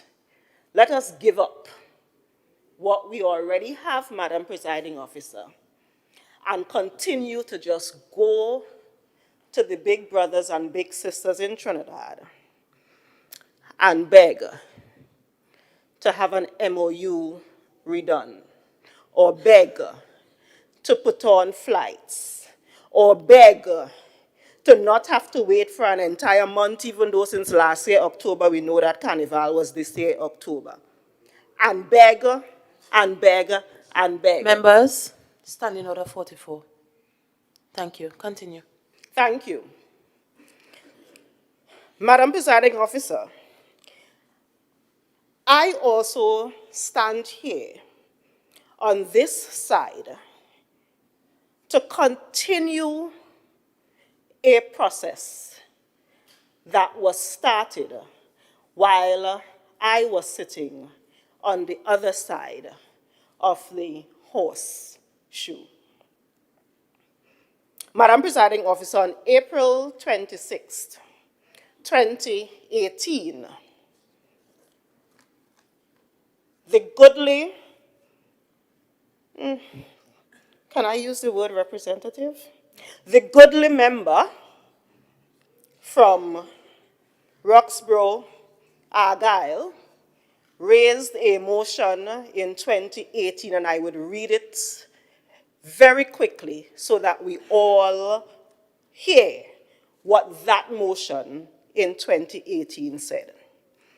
It says, whereas the House of Assembly is a corporate body with direct responsibility for the formation of policy regarding the items in the 5th schedule of the Tobago House of Assembly Act, and whereas the Tobago House of Assembly is therefore indirectly responsible for operations of the Port Authority of Trinidad and Tobago Caribbean Airlines Limited and the Public Transport Services Corporation, and whereas Tobagonians have been experiencing hardship, anxiety, and frustration in exercising their fundamental constitutional right of freedom of movement via the public transportation systems in Tobago and the air and sea bridge systems that exist between Trinidad and Tobago.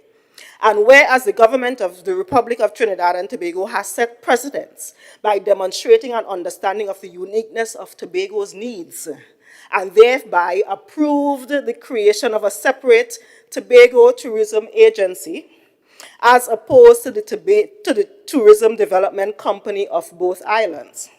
And whereas the proposed Tobago bill promised to give Tobago greater autonomy over the transportation sectors of the island, if the Parliament of the Republic of Trinidad and Tobago should enact such constitutional change, be it resolved that this House write to the Cabinet of Trinidad and Tobago as a matter of urgency, indicating the need for a Tobago Transportation Agency with the responsibility for all transportation needs specific to Tobago, i.e., ground transportation, air transportation, and sea transportation. And it rounds up, Madam Presiding Officer. And be it further resolved that the Tobago Transportation Agency be implemented immediately, notwithstanding the proposed Tobago bill, as the Tobago transportation sector is in dire straits.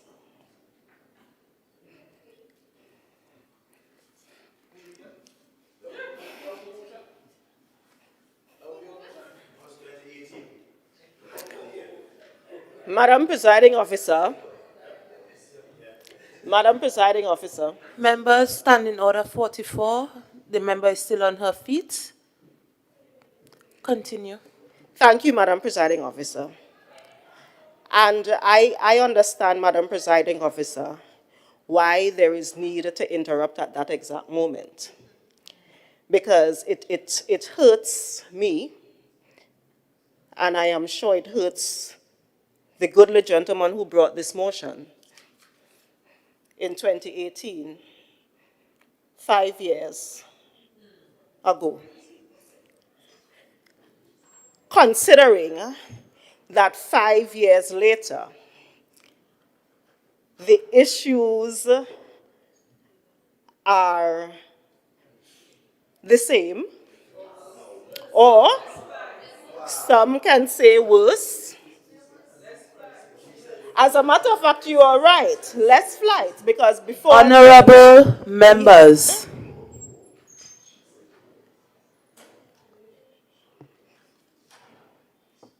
Please be guided by Standing Order 44 and allow Assemblyman B. Israel to complete her contribution. Continue.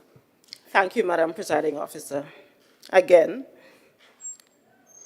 it may be worse because then we had the 24 flights, which at this point we do not.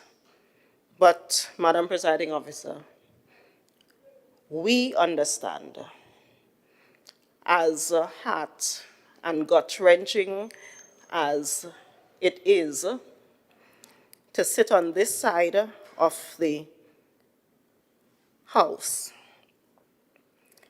and to be forced to bring a very similar motion. As a matter of fact, if I had not indicated that this was 2018, members listening would have assumed that this is the motion we are debating today.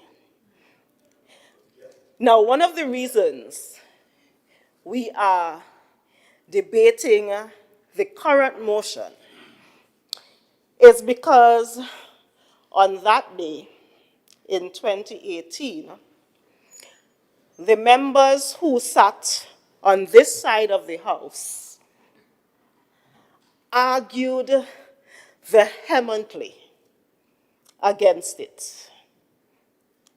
We were called all sorts of names.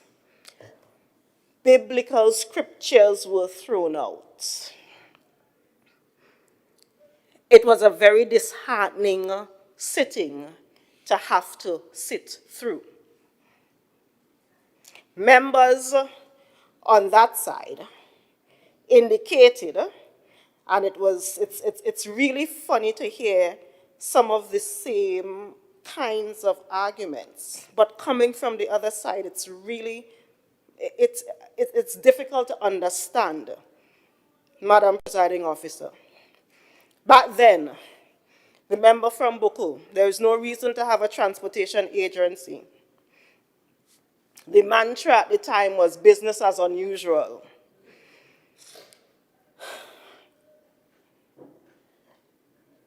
The member from Buku at that time spoke about how the idea of having planes, for example, sleeping in Tobago was rubbish. Because obviously, the concept, the idea, Madam Presiding Officer, of Tobago and Tobagonians really taking full control. And the member clarify where what she's quoting from, because she's quoting the member from Minority Leader. Minority Leader. We are almost 2 years into this. Member, please have a seat. Thank you, Madam Presiding Officer. Please have a seat. Let me address the Minority Leader clearly. If you are to stand requesting something, you have to stand on a point of order. Member, continue. Thank you, Madam Presiding Officer. I will answer the question, though I will answer the question, Madam Presiding Officer. I am quoting from notes taken because I reviewed the sitting on Thursday, the 26th of April, 2018.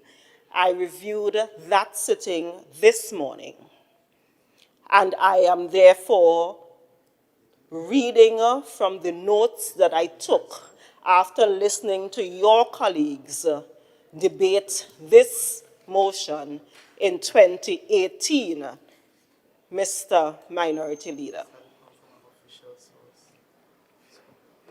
Madam Presiding Officer, I am not sure if the Minority Leader understands that these sittings were taped and are available for public consumption. At that time, Madam Presiding Officer, they spoke about the idea of no Tobago Prime Minister residing over an inter-island transportation system that will fail Tobago. At that time, Madam Presiding Officer, they spoke about the air bridge and the sea bridge not being profitable. Madam Presiding Officer, they spoke about how many seats were made available and the fact that all of the seats were not used, the same arguments that are being used now. Sadly, Madam Presiding Officer, at the end of that sitting, because there were only 3 of us in the House, the motion was amended and passed as amended. And Madam Presiding Officer, I would like to simply highlight the change that was made with the motion that was passed in 2018. The change is included the 2 resolutions. The amended and passed resolution, it said, be it resolved that this House supports the Executive Council in appointing a technical working team with the mandate to complete a holistic assessment of the operation and management of the Trinidad and Tobago Inter-Island Transportation Company Limited, Caribbean Airlines Limited, as well as the Public Transportation Service Corporation. And it ends, and be it further resolved that this technical working team present the Executive Council with specific recommendations for the efficient and effective management and operation of these essential services in the special interest of Tobagonians.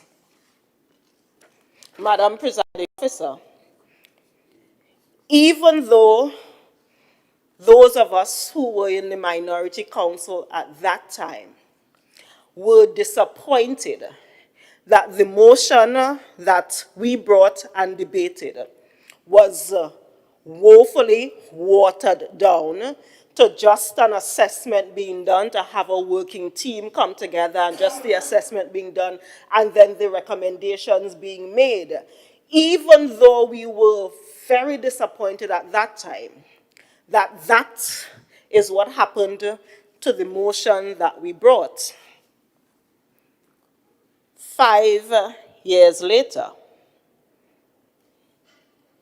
we are forced to bring the motion that we have now because it is clear that that working team, well, I don't know whether it was implemented. I do not know if there were any recommendations, but the fact remains that the freedom of movement that we as citizens of Trinidad and Tobago have enshrined as human rights has not happened just yet, Madam Presiding Officer. And because it has not happened just yet, so we are at, when you are looking at Maslow's hierarchy of needs, you look at the basic needs all the way below, food and clothing and shelter and so forth, and it's only as you move up you get to the point of self-actualization. We want to get to the greatest little island on the planet, self-actualization. But our basic needs still have not been met. And because of that, Madam Presiding Officer, those of us on the executive, those of us who were elected to represent the people of Tobago, those of us who have continued representing the people of Tobago, those of us who are sticking and staying with the course of actually doing the hard work that is required of the executive to represent the people of Tobago versus resigning and going over to the minority. Member, you have 5 minutes. Thank you, Madam Presiding Officer. Those of us who are actively working on making Tobago the greatest little island on the planet are committing to the people of Tobago, to doing the hard work, to doing what this motion from 2018, if it had been done, even the amended version of it, to take us to this point, to take us to the point of actually having effective and efficient transportation in Trinidad and Tobago. Those of us on this side are continuing to work for the people of Tobago because we really, honestly, truly believe that Tobagonians deserve the best. That Tobagonians deserve the best. That we deserve much more than just the scraps, much more than just being not in a crisis, much more than just being beggars to our brothers and sisters in Trinidad. because we in Tobago deserve to live on this greatest little island in the planet. I thank you.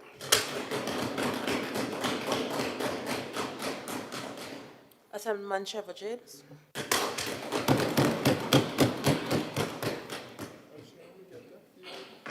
My apologies. Next time I'll allow you courtesy.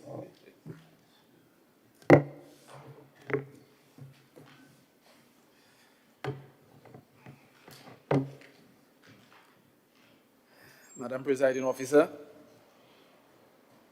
today I rise on the strength of the voters of Scarborough Mount Grace who voted 22 months ago and thus gave me the opportunity to present in this House and to represent them as best, to the best of my ability. Madam Presiding Officer, I also stand today on the shoulders of our forefathers and ancestors who established this House more than 200 years ago, and I stand to support a motion that in this new dispensation is at least 25 years late. Madam Presiding Officer, as I listened to the members from Darrell Spring, Wim, and Roxborough, Argyle, I had to sadly accept that a re-education is necessary for some Tobagonians.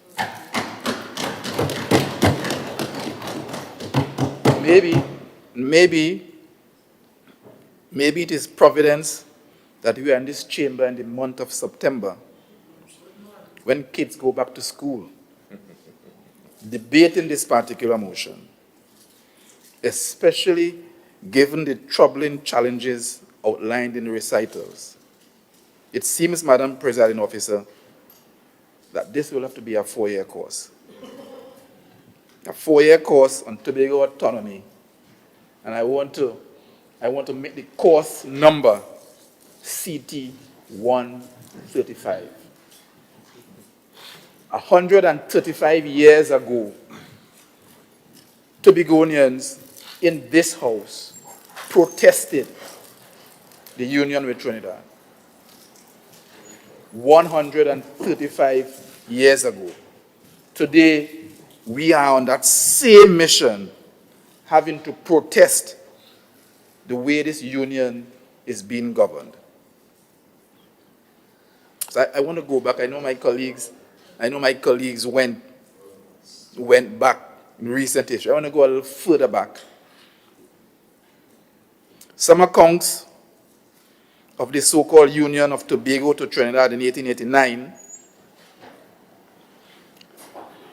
suggest that it took the central government 20 years before the first ship was sent to Tobago, while others believe it was more like 30 years before the colonial government in Port of Spain decided to send provisions from Port of Spain to Tobago. We do know for certain that the government shipping service signed a contract with the British Shipping Company to operate shipping services in the then colony of Trinidad and Tobago, and that, Madam Presiding Officer, was in 1901. While historians are still trying to reconcile whether the ships contracted by the government shipping service called on the port of Scarborough in around 1910 or 1920, we do know from 1901 they made weekly trips around Trinidad, stopping in places like Toco, Blanchisseuse, Grand Riviere, Matlot, Miaro, Cedros, where passengers and cargo were taken ashore. 0 for Tobago. So if you think, Tobagonians, that the 5 ATRs that were bought, that the government acquired specifically for use on the Tobago Trinidad flight route are being used to fly to other Caribbean islands while Tobago is left underserviced is something new. That is an over 100-year practice that has been made perfect by Trinidad colonizers come imperialists. I should hasten to say that in those 20 or 30 years when no supply ships came and were sent from Trinidad to Tobago, that we did not starve. Our people did not go naked. Tobago did not grind to a halt.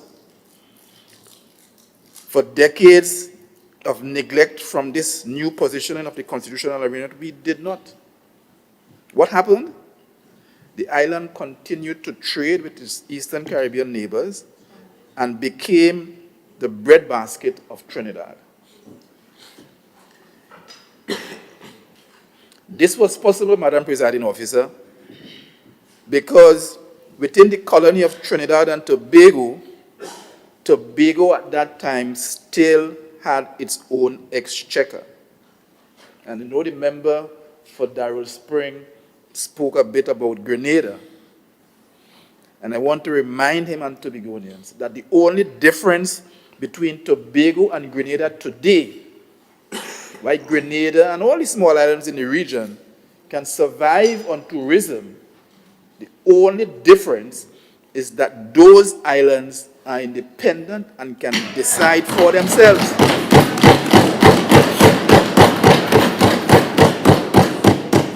That is the problem.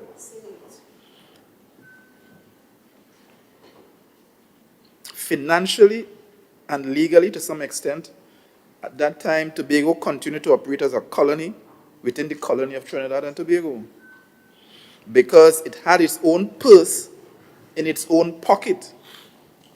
It was still in charge of its own income, and from the resources it brought to the Union, and the resources came from land and sea, maybe air, as well as its human resources. Tobago at the time was still managing its own debt towards revitalizing its own economy. And that is where the problem really is. We were revitalizing our own economy and balancing our own budget. Tobago continued to make the decisions and determine the well-being of Tobago, its people, and their future. That is the difference between Tobago and Grenada, why Grenadians can take decisions to bring persons into the island. We in Tobago, we cannot. We are hamstrung by laws made in a parliament which we have no control or no say in. The parliament structure guarantees Tobagonians 2 votes out of 70, what is it, 72 or 71? 41. Both houses of parliament. Guarantees Tobago 2 votes out of 71.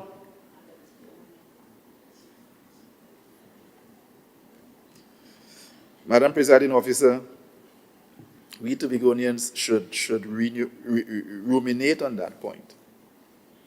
That we retained a significant degree of independence in those first 10 years of the Union from 1889 to 1998.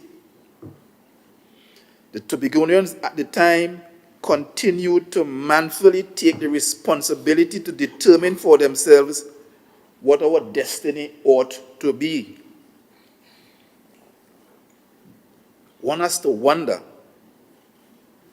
whether Tobago's independence and self-determination were not in fact the real targets of the aspiring Trinidad colonizers when they got their friends in Her Majesty's court to make and proclaim the Trinidad and Tobago Order in Council of 1898, constituting Tobago a ward of the colony of Trinidad and Tobago. And we know for years, persons on the other side keep suggesting that somehow Tobago was a colony of Trinidad. What this document says is that Tobago became a ward of the colony of Trinidad and Tobago. Tobago became a ward of itself. Madam Presiding Officer, that is the order that took away Tobago's purse. That is the order that took away Tobago's real decision-making power. It took away our fundamental independence within the colony of Trinidad and Tobago and its right, our right to self-determination. Today, it is being operationalized by a neo-colonist Trinidad, evidenced by their continued effort to deny Tobago and its people the right to self-determination. There is this systemic continuation of this constitutional structure that seeks to prevent the people of Tobago from participating in lawmaking. Remember, we only have 2 votes. We have a country, Madam Presiding Officer, that says it is made up of Tobago and Trinidad and their requisite archipelagic islands. And 135 years later, we can't decide to make the House of the Senate equal between Tobago and Trinidad. That is where the power is. And these neo-colonists, with support from Tobagonians, unsuspecting maybe because they're still a little young, support the foolishness and come to this house to defend and to suggest that we must keep going cap in hand and ask for MOU because they put it in a law. But I want to say that we take example from Brother Robinson. Yes. That when the law, the Act of 1980 was passed, the same neo-colonists in Trinidad decided that all of Tobago should be run by one chairman, by one man. All the departments that we see now, then departments, now divisions, must be run by one man with one clerk. The whole public service. And this gentleman broke the law as my brother from Roxborough, Argyle, is now suggesting that we uphold the law. This brother broke the law and appointed secretaries to help run the island of Tobago. That is why we are here now. Because 16 years later, the same parliament with their majority then decide, you know what, let me give them secretaries. They work hard for it. They pay them. Officers from that time are dying today without even getting a decent pension.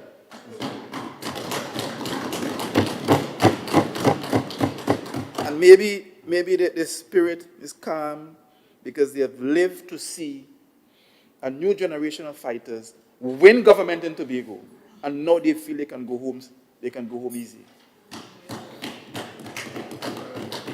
So true.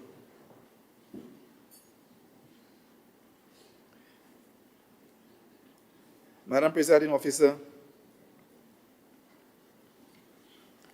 this governance structure that we are being kept out from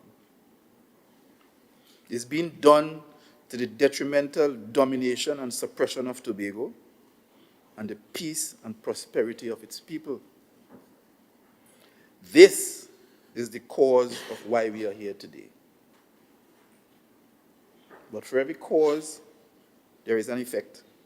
And today, we will effect yet another passage of yet another resolution that hopefully will chop off another tentacle of the colonial octopus that will squeeze, that has been squeezing us and sucking us dry.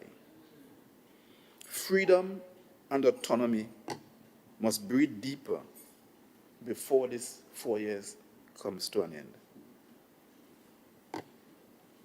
Our predecessors,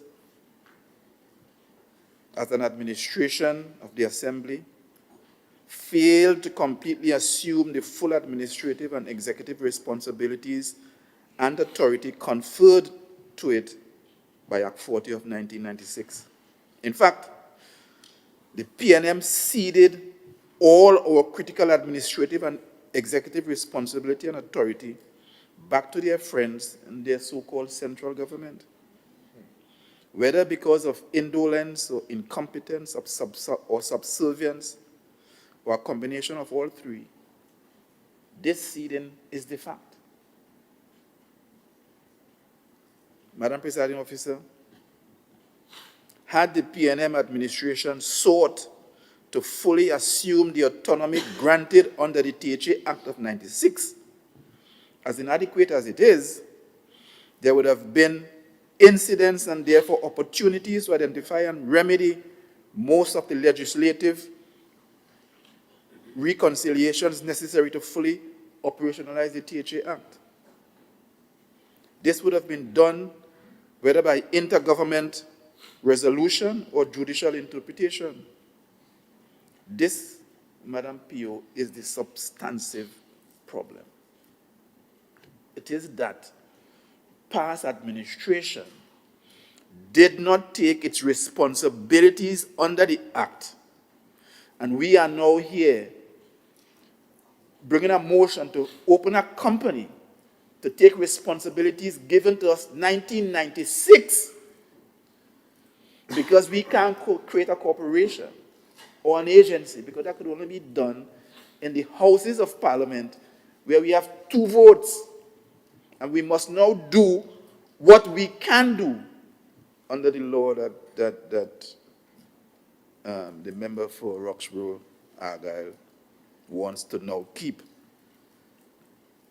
The attitude, Madam Presiding Officer, of dismissiveness, you heard it, Minority Leader, to which Tobago is routinely treated by this government in Trinidad with respect to legislative, policy formation and decision-making processes, ought not to have existed or persisted to today. This could have been cleared up. They had, in the period they were in office, they had a PNM government down there for almost 20 years of that period. This could have been cleared up. But this is what they want. And therefore, this House and the people of Tobago should not hesitate. I want to say that despite the old talk, we stand on solid legal ground. We understand the intentions of the Constitution and the THA Act with respect to the iterations, interactions, with other government ministries, agencies, and so on, as spelled out in sections 25 to 27. So, what is the Constitution telling us?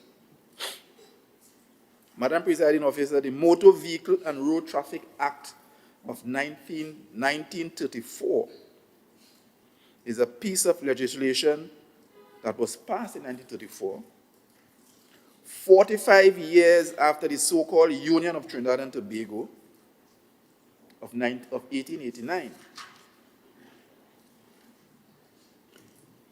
The Act, at Section 3, established a creature called the Trinidad Transport Board.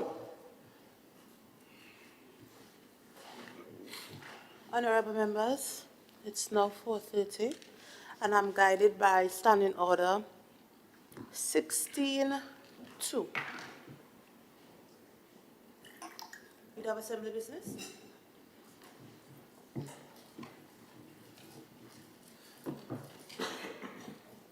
Madam Presiding Officer, I actually want to ask the House to make the decision on whether we continue to sit until all the business of the order paper have been completed, or if they would prefer a quick recess until 5 p.m. You have that authority to make that decision, as guided by the Standing Orders. Members, do we sit until all the business of the order paper have been completed, or do we take a break? Leader of and Assembly resume? Business, you have that authority to make that decision as guided by the Standing Orders. Madam Presiding Officer, I would prefer to ask members of the House, including the minority, to assist me in making that decision.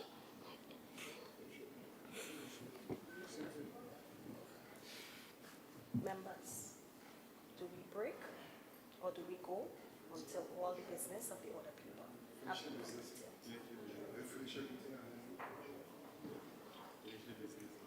Finish? Madam Presiding Officer, I beg to move that this House remain seated until all the business of the order paper have been dealt with. Thank you, Leader of Assembly Business. Honorable members, the question put is that we remain seated until the business on the order paper is complete. All in favor, say aye. Aye. Any against? The ayes have it. Assemblyman Trevor James, please continue.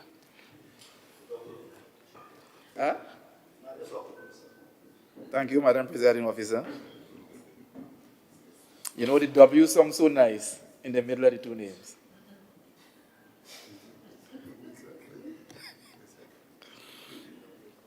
Let me go back. The Motor Vehicle and Road Traffic Act 1934 established a creature called the Trinidad Transport Board, despite the fact that 45 years before, we had a colony called Trinidad and Tobago. That particular legislation was amended 4 times, the last time being 1997, 1 year after the passage of the current act under which we operate. And the name remained the Trinidad Transport Board. Its purpose, when I read the act, is to be an advisory board to the President, giving advice on transportation as defined by Secretary Boris, and traffic matters, fees and duties, road construction, customs and excise, and duties, etc., etc. That is to say that the board gives advice on governance structures for goods and cargo entering the country and transshipped between and across the 2 constituent parts of the country, and for citizens using the built infrastructure in the country. That board is called the Trinidad Transport Board.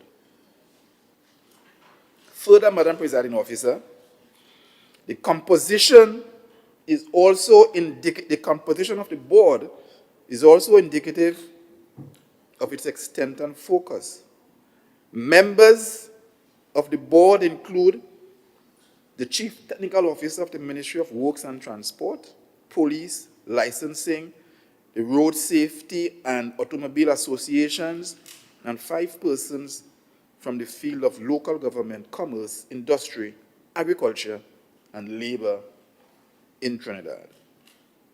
Just to make the point, I have the list of the current members of this board established in 1934, still named the Trinidad Transportation Board, that gives advice to the President, who is head of state, who divests the authority of the state to the Prime Minister, and therefore gives advice to the Prime Minister on road construction and the importation of cargo and so on in the country. The members of the board: Mr. Navin Ram Singh, Chairman,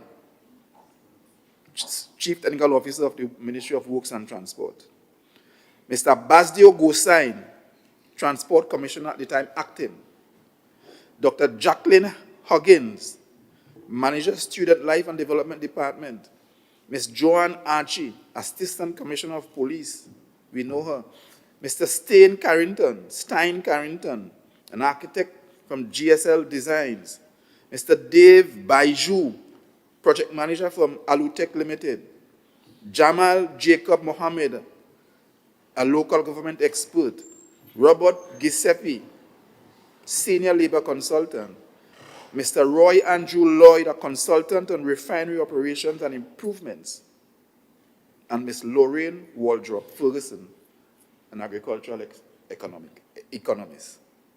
This is the transport board that is called the Trinidad Transport Board, that is giving advice to the government on what should happen in transportation in Trinidad and Tobago.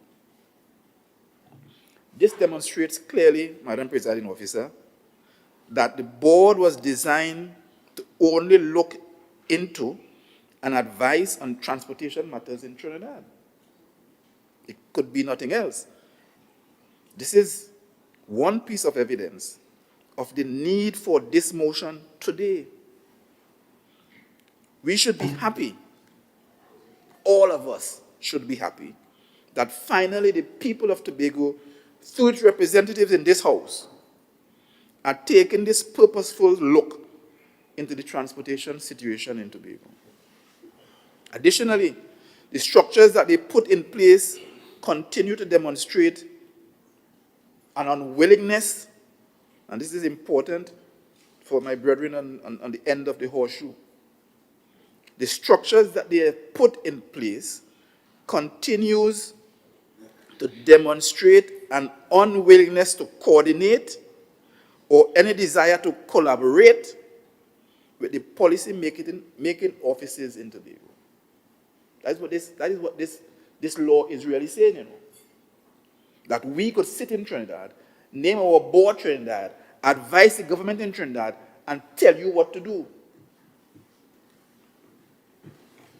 And we know this because we have example, recent example, of the licensing division in Trinidad believing and acting as though they can come to Tobago and do what the hell they want. We, in this government, cannot and will not rely on a Trinidad transport board. Madam Presiding Officer, we believe the Parliament made its intention clearer with the passage of the HDC Act 24 of 2005, Housing Development Corporation Act, Act 24 of 2005. And I want to quote sections 14(1) of that act says that the corporation has the power to do all things necessary and convenient to be done for or in connection with the performance of its functions as specified in section 13. I won't read section 13. Notwithstanding section 14(2), notwithstanding the generality of section 1, subsection 1, the corporation shall in respect of Tobago be subject to the provisions of the Tobago House of Assembly Act, and in particular, section 25(3). I think the minority leader knows that section quite well. It says, what this is telling us is that maybe the lawmakers, the 71, the 69 of them, decide, forget that there should be Trinidad and Tobago Transport Board. Maybe they forget, or maybe they willfully realize and accept that, hey, and they're telling us, Tobago, all you do all your thing. I believe the second one. Tobago, all you do all your thing, run all your thing. And we're going to do that. Madam Presiding Officer, I spoke earlier about the failure of the previous administration. Member, you have 4 minutes. I spoke earlier about the failure of the administration to assume the responsibilities set for it was in the Act. And I have to ask, whoever, maybe I have to state, whoever was looking at the transport and other infrastructure needs for Tobago did so with a view towards stymieing and pigeonholing the progress and development, and thereby perpetuating a situation of Tobago dependency on Trinidad. And let me say, the point I've made before at another place, that the demand for goods and services in Trinidad that makes it a need for Tobagonians to go there every single day, that demand cannot be solved by by taking us there faster and better. That demand could only be solved by building the governance and the physical structures in Tobago to remove the demand. That is why Grenadians and Vincentians and Bajans don't come to Trinidad every day. Let you understand it. But on the advice of the Transport Board, the famous Trinidad Transport Board, the government of Trinidad is spending countless sums on the construction and development of infrastructure in Trinidad, on the advice of the Transport Board. Valencia to Toco Main Road, $196 million. Toco Port projected first phase, $1 billion. The projected cost of the port are whopping $10 billion. And the Transport Board is advising the Ministry of Works that the jetty they want to build in Tobago, 88-meter extension, less than $50 million. Major roads and highways that connect business and cultural and political centers in Trinidad. Manzanilla, Chosen Roosevelt Highway to Manzanilla, $2 billion. Sando to Point 14 Highway, $9 billion across 2 governments and still counting.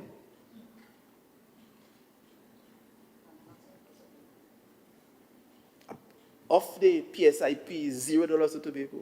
That is why, and not only that, Madam Presiding Officer, apart from all of this money that they spend on the PSIP that is not part of the budget calculation, they have companies like NGC collecting revenue on our behalf and keeping it, and it's not part of the budget. That is why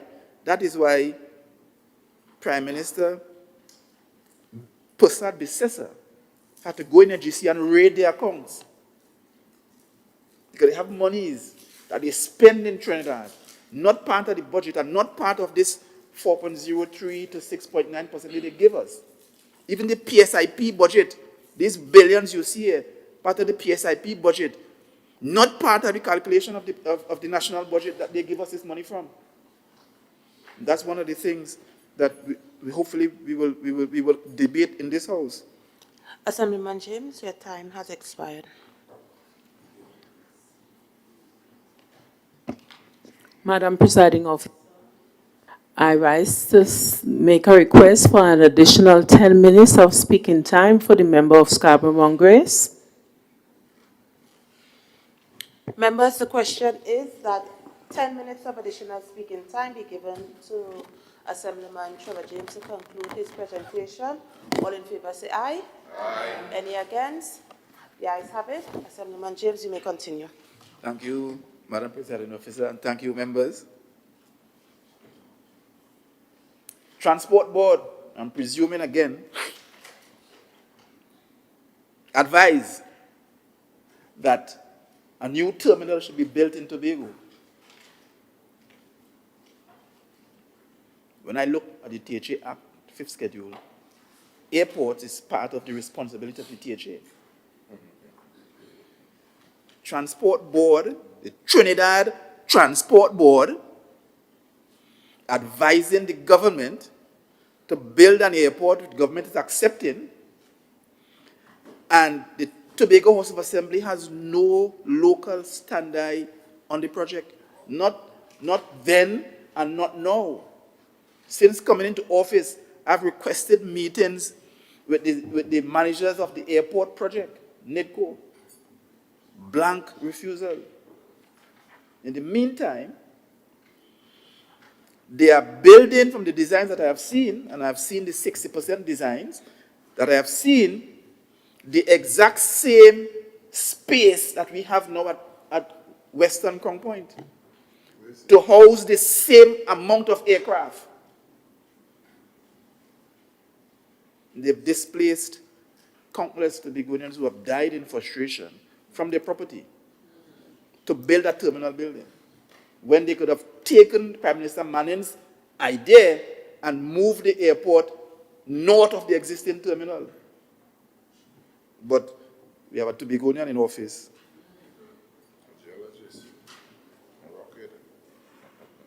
We have Tobagonian in office.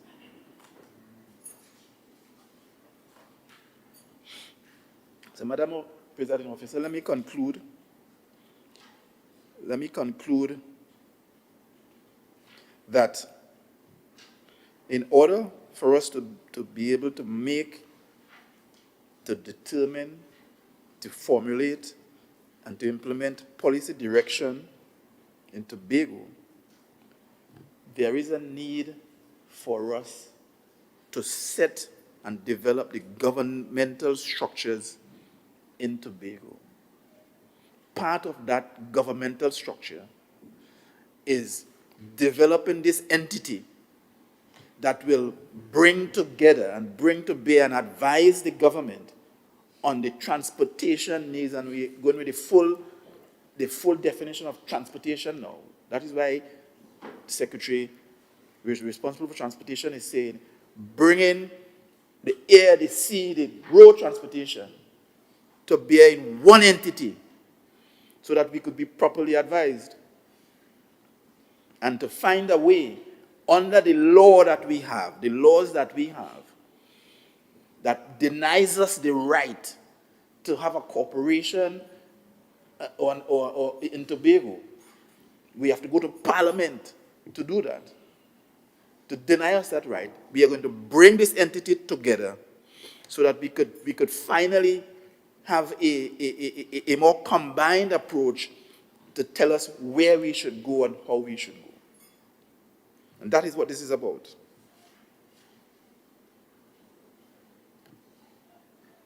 We must understand that it will become necessary, maybe it is already necessary, that we must do this in every instance where the inherent authority as vested in the Secretary as part of the governance of the THA, pursuant to Section 27 of the Act.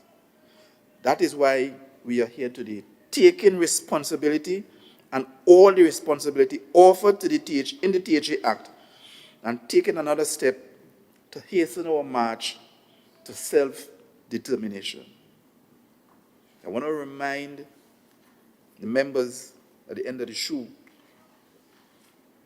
that, according to the Constitution, the Republic of Trinidad and Tobago shall be a sovereign democratic state. A sovereign democratic state, not a unitary state as coined by Dr. Williams and Sir Ellis Clark. It is a sovereign democratic state where persons in Tobago have an inalienable right to self-determination. Madam Presiding Officer, I thank you.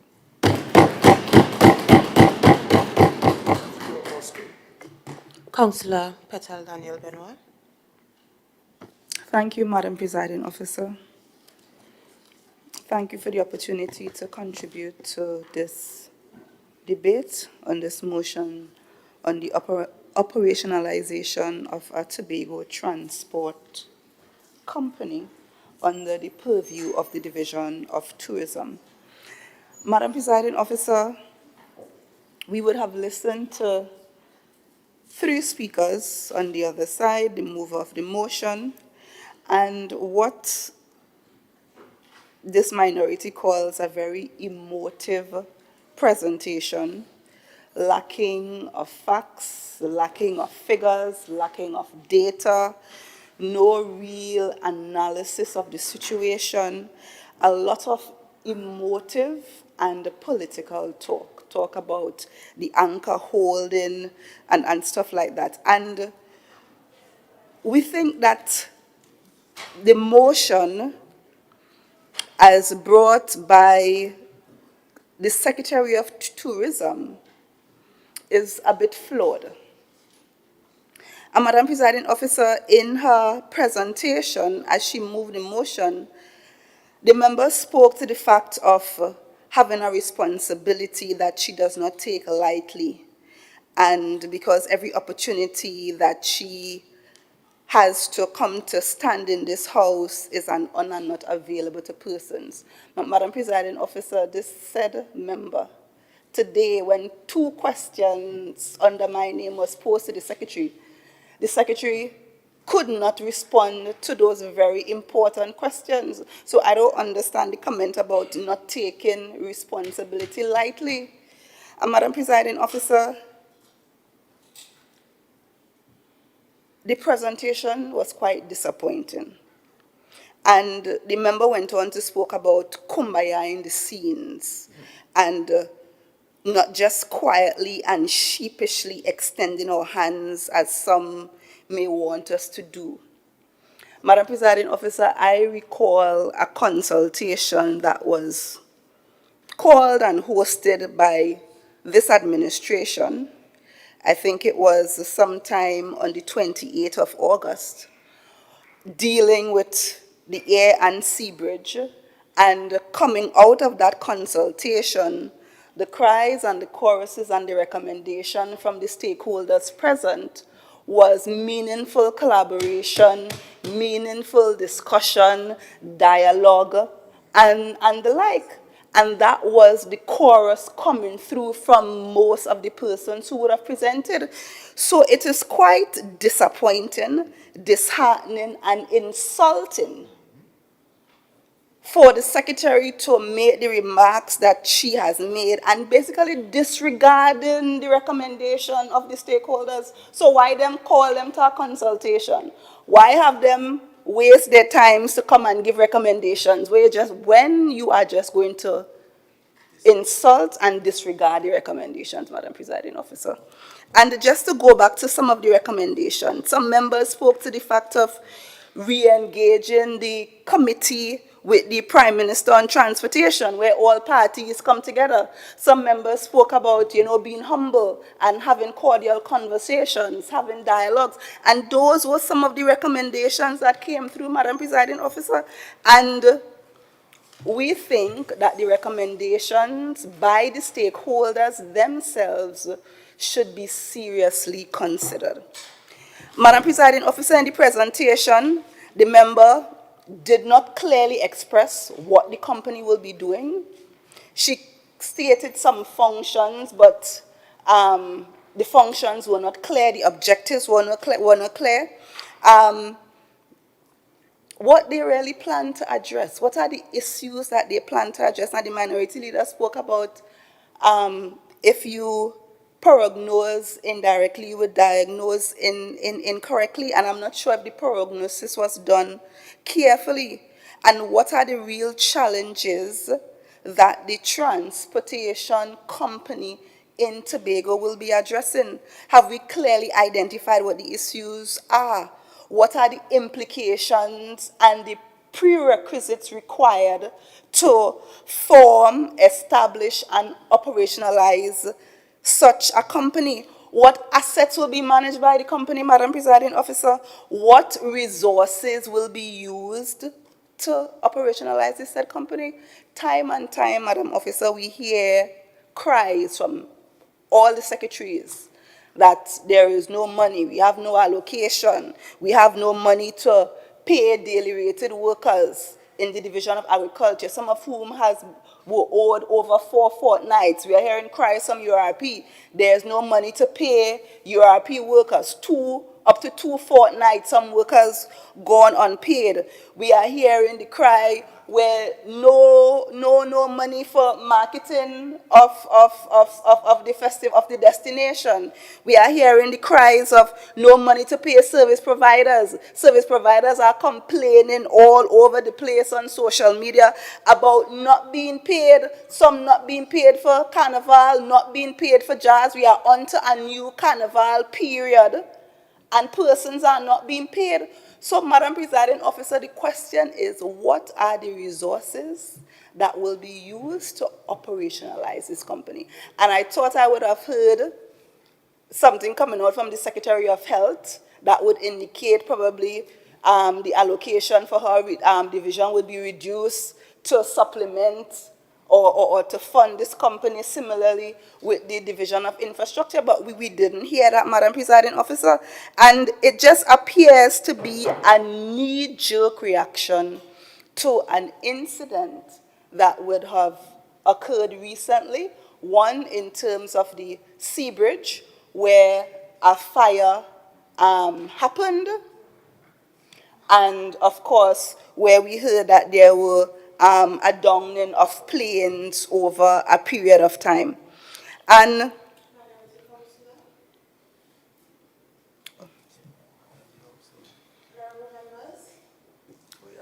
We don't have a quorum. Can you kindly call the members back to the House, please? Thank you.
Minority Leader, the House is not suspended. Please.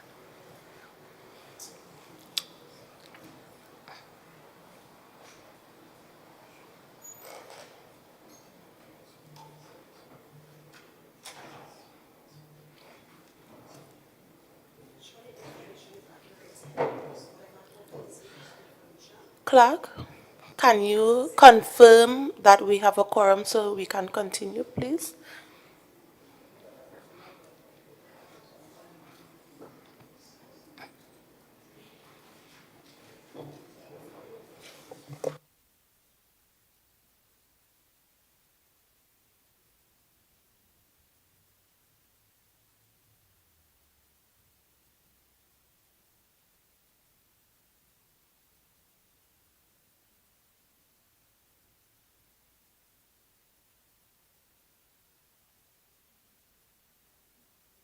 We do have a quorum to continue.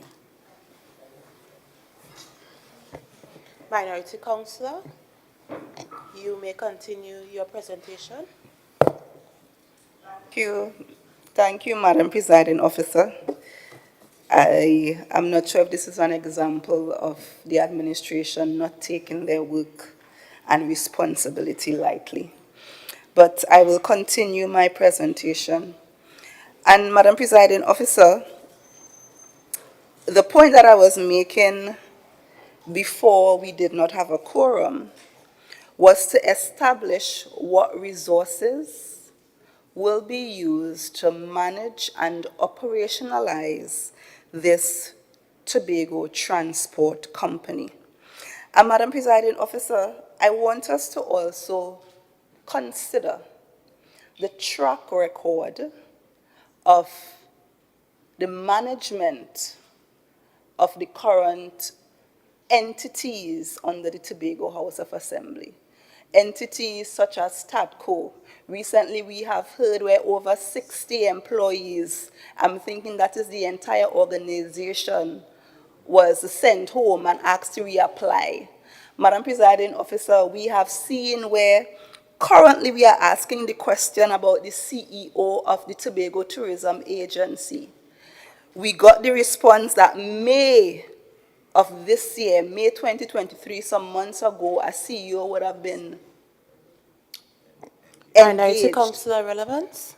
Relevance, Madam Presiding Officer, is if you are unable to manage what you currently have, Madam Presiding Officer, You are seeking the permission of this House to establish a new company. What is your track record of management? And if you can't manage what you currently have, Madam Presiding Officer, what will cause you to manage this new company? And Madam Presiding Officer, that is the point. They are unable to manage. The Secretary cannot tell us today when, what is the carnival budget, when a CEO will be appointed, what are the support mechanisms for stakeholders. Madam Presiding Officer, and you want to have a whole company to manage not only ground transportation, air transportation, and sea transportation. Madam Presiding Officer, that is not logical to me.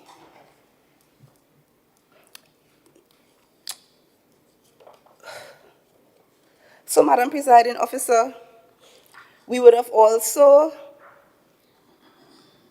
heard comments, and the Secretary would have outlined some of the functions that this company will be engaging.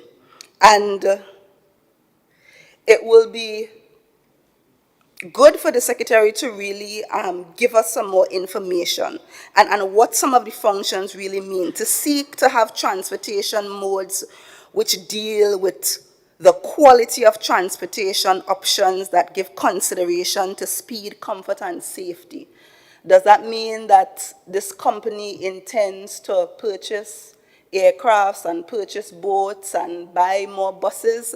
What does that really mean? And a transport network connectivity, density of link and path connections and directness of travel between destinations. What does that really mean? Travel courses and affordability, mobility as it relates to travel speed and distance. What does that mean? Madam Presiding Officer, there are continued complaints about the current financial resources that is managed under this administration. Is it that subsidies will be given under this new transportation company? Madam Presiding Officer, we can't afford to give food cards and other social assistance to persons. How are we going to subsidize a transportation system for the island? And Madam Presiding Officer, as usual, there are more questions than answers. And as members opposite made their presentation, it does not get clearer. More information is not shared to enlighten the public as to what this motion is really seeking to achieve.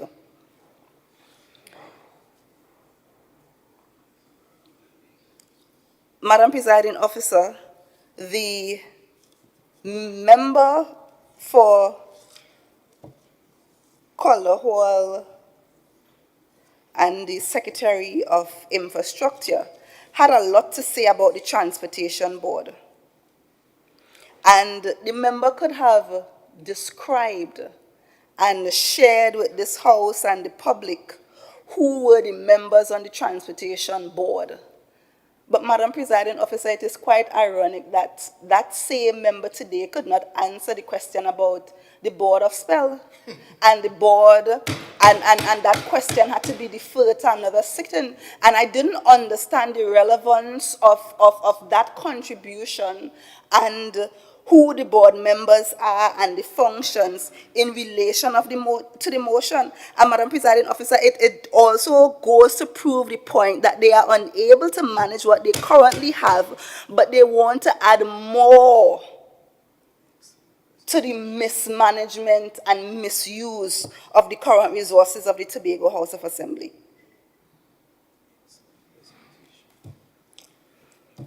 Madam Presiding Officer, again, the motion is flawed. And if you look at the first two stanzas of the motion that speaks to the Tobago House of Assembly Act and Section 25 of the THA Act, and what are some of the items under the fifth schedule?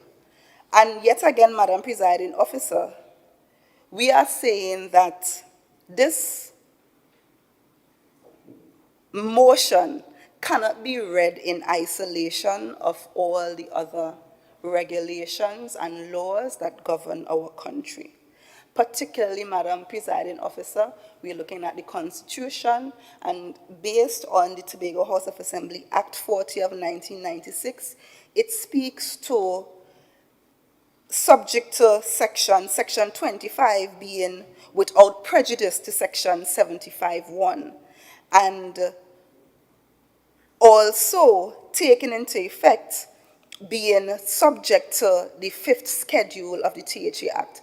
And Madam Presiding Officer, additionally, how does this transportation company for Tobago, what implications does it have for the Port Authority Act, for the Civil Aviation Act, for the Airports Authority Act, Madam Presiding Officer?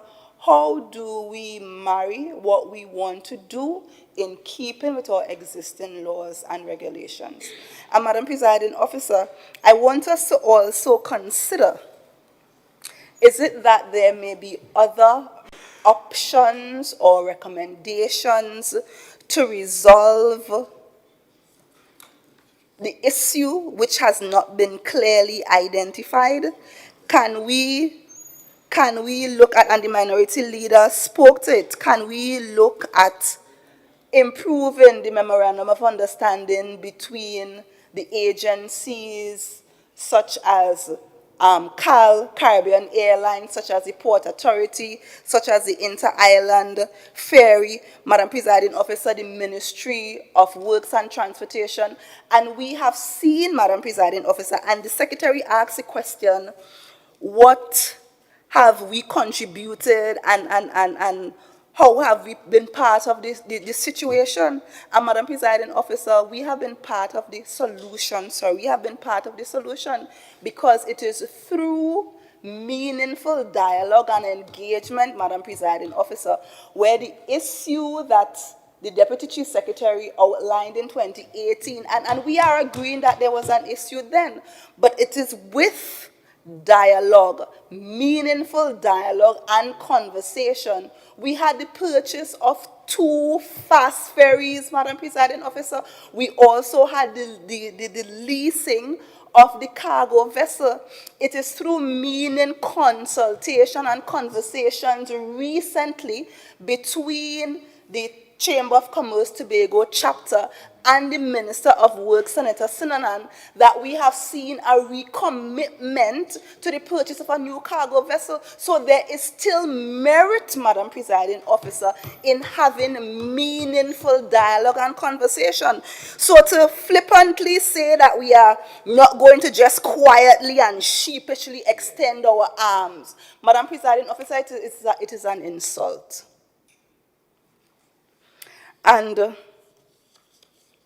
finally,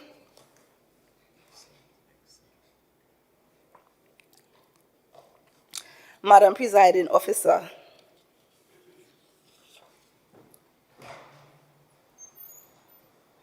we need to consider other alternatives. We need to consider possibly an incremental move into the establishment of this company. What expertise does the Tobago House of Assembly currently have with the management of these specialized areas of transportation? And Madam Presiding Officer, the question also is, what has the Department of Transportation, which is currently under the purview of Councillor Boris, what has the Department of Transportation done since coming into office to alleviate some of the pains or some of the issues that are being claimed by this motion? What has the department done to address any of the issues, Madam Presiding Officer? And possibly we could start at looking at the Department of Transportation and seeing what can be done under the ambits of the Department of Transportation, Madam Presiding Officer. And we would have received some information, and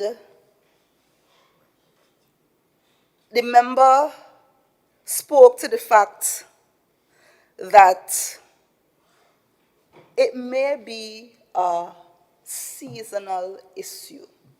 It may be a situation where we are putting a permanent resolution to a seasonal problem. And Madam Presiding Officer, just to share some information in relation to, and we on this minority, we are not saying that the inter-island transportation is a perfect situation currently.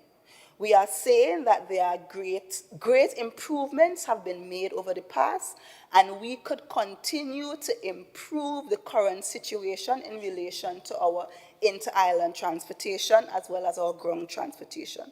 But the minority leader would have shared some information in relation to the capacity on the sea bridge as well as the passenger as well as the amount of the vehicles being transported between Trinidad and Tobago on the fast ferries as well as the cargo vessel. And Madam Presiding Officer, I have information in relation to the airlines.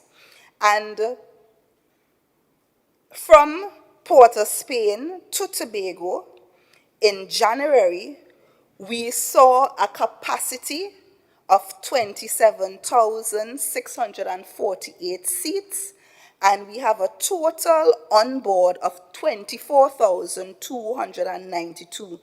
Total flights for that month being 390. In February, we saw 26,160 capacity, total on board 23,267, total number of flights 364. In March, we saw 25,000 capacity, 25,964 capacity, a total on board of 29,614, and total flights of 337. And Madam Presiding Officer, it gives until July and August. And I will move to July. The capacity was 30,068 and a total on board of 29,134 and a total flight of 420.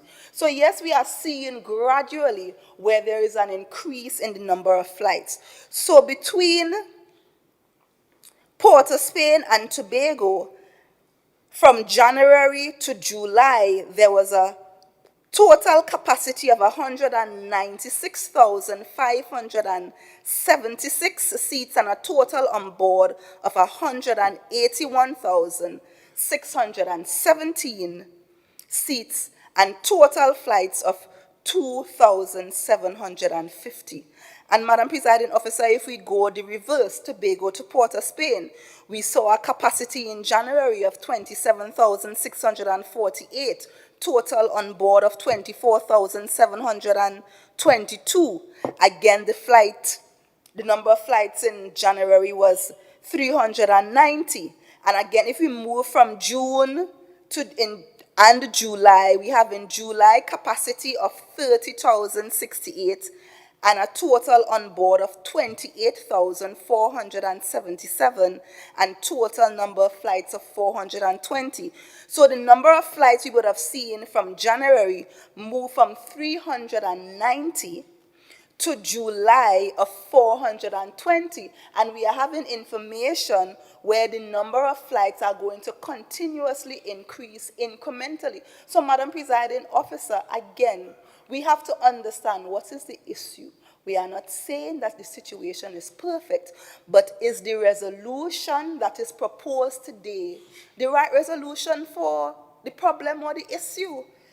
And, Madam Presiding Officer, we have to prognose correctly so that we can have an adequate diagnosis and solution to what the problems and issues are.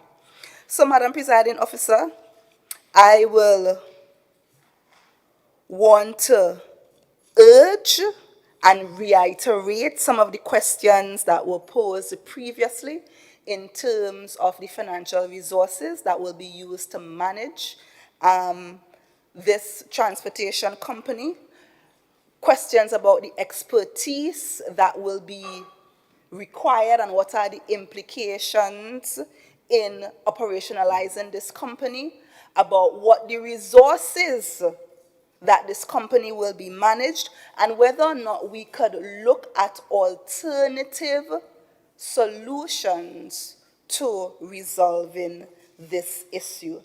And Madam Presiding Officer, I would hope that in going forward, that other members who are presenting on this motion could share a bit more about what the entity, this transportation company, intends to do, as well as the secretary in her wind-up could provide some more information and insight, because it is said that this wants to be operationalize immediately. And if you want to operationalize this transportation company immediately, I would think that you will have some pertinent information on hand as to the method of operationalization, how much people will be required, what are the expertise, the financial resources, what the allocation, the cost to operationalize the company. And these are some of the questions that we hope will be answered as the members contribute and as the member winds up the debate. Thank you, Madam Presiding Officer.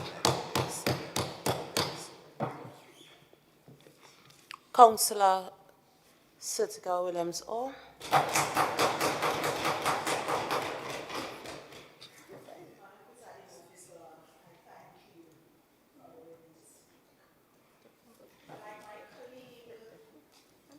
Assemblyman Trevor James, I stand in this house on the shoulders of our ancestors, those who argued, those who protested, those who debated for Tobago and its development.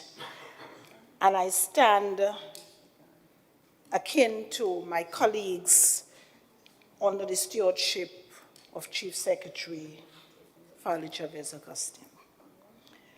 Madam Presiding Officer, I'm going to be short, but I just want you to allow me this afternoon, members on the minority side try to scold those of us on this side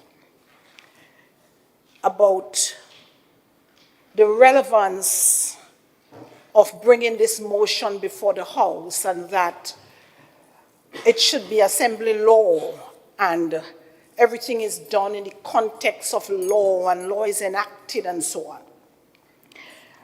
But I want to point those who probably are ignorant or misguided or choose to be so. I want to point all of us to section 29, subsection 1 to 5 of the Tobago House of Assembly Act, Chapter 2503, Act 40 of 1996.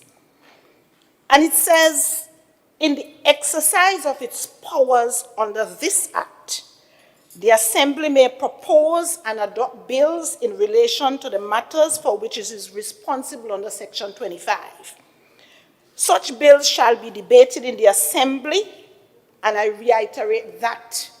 Such bills shall be debated in the Assembly in accordance with its standing orders, and if adopted, shall be transmitted by the Chief Secretary to the Secretary to Cabinet with a request for its introduction into Parliament for enactment into law in accordance with Section 61 of the Constitution.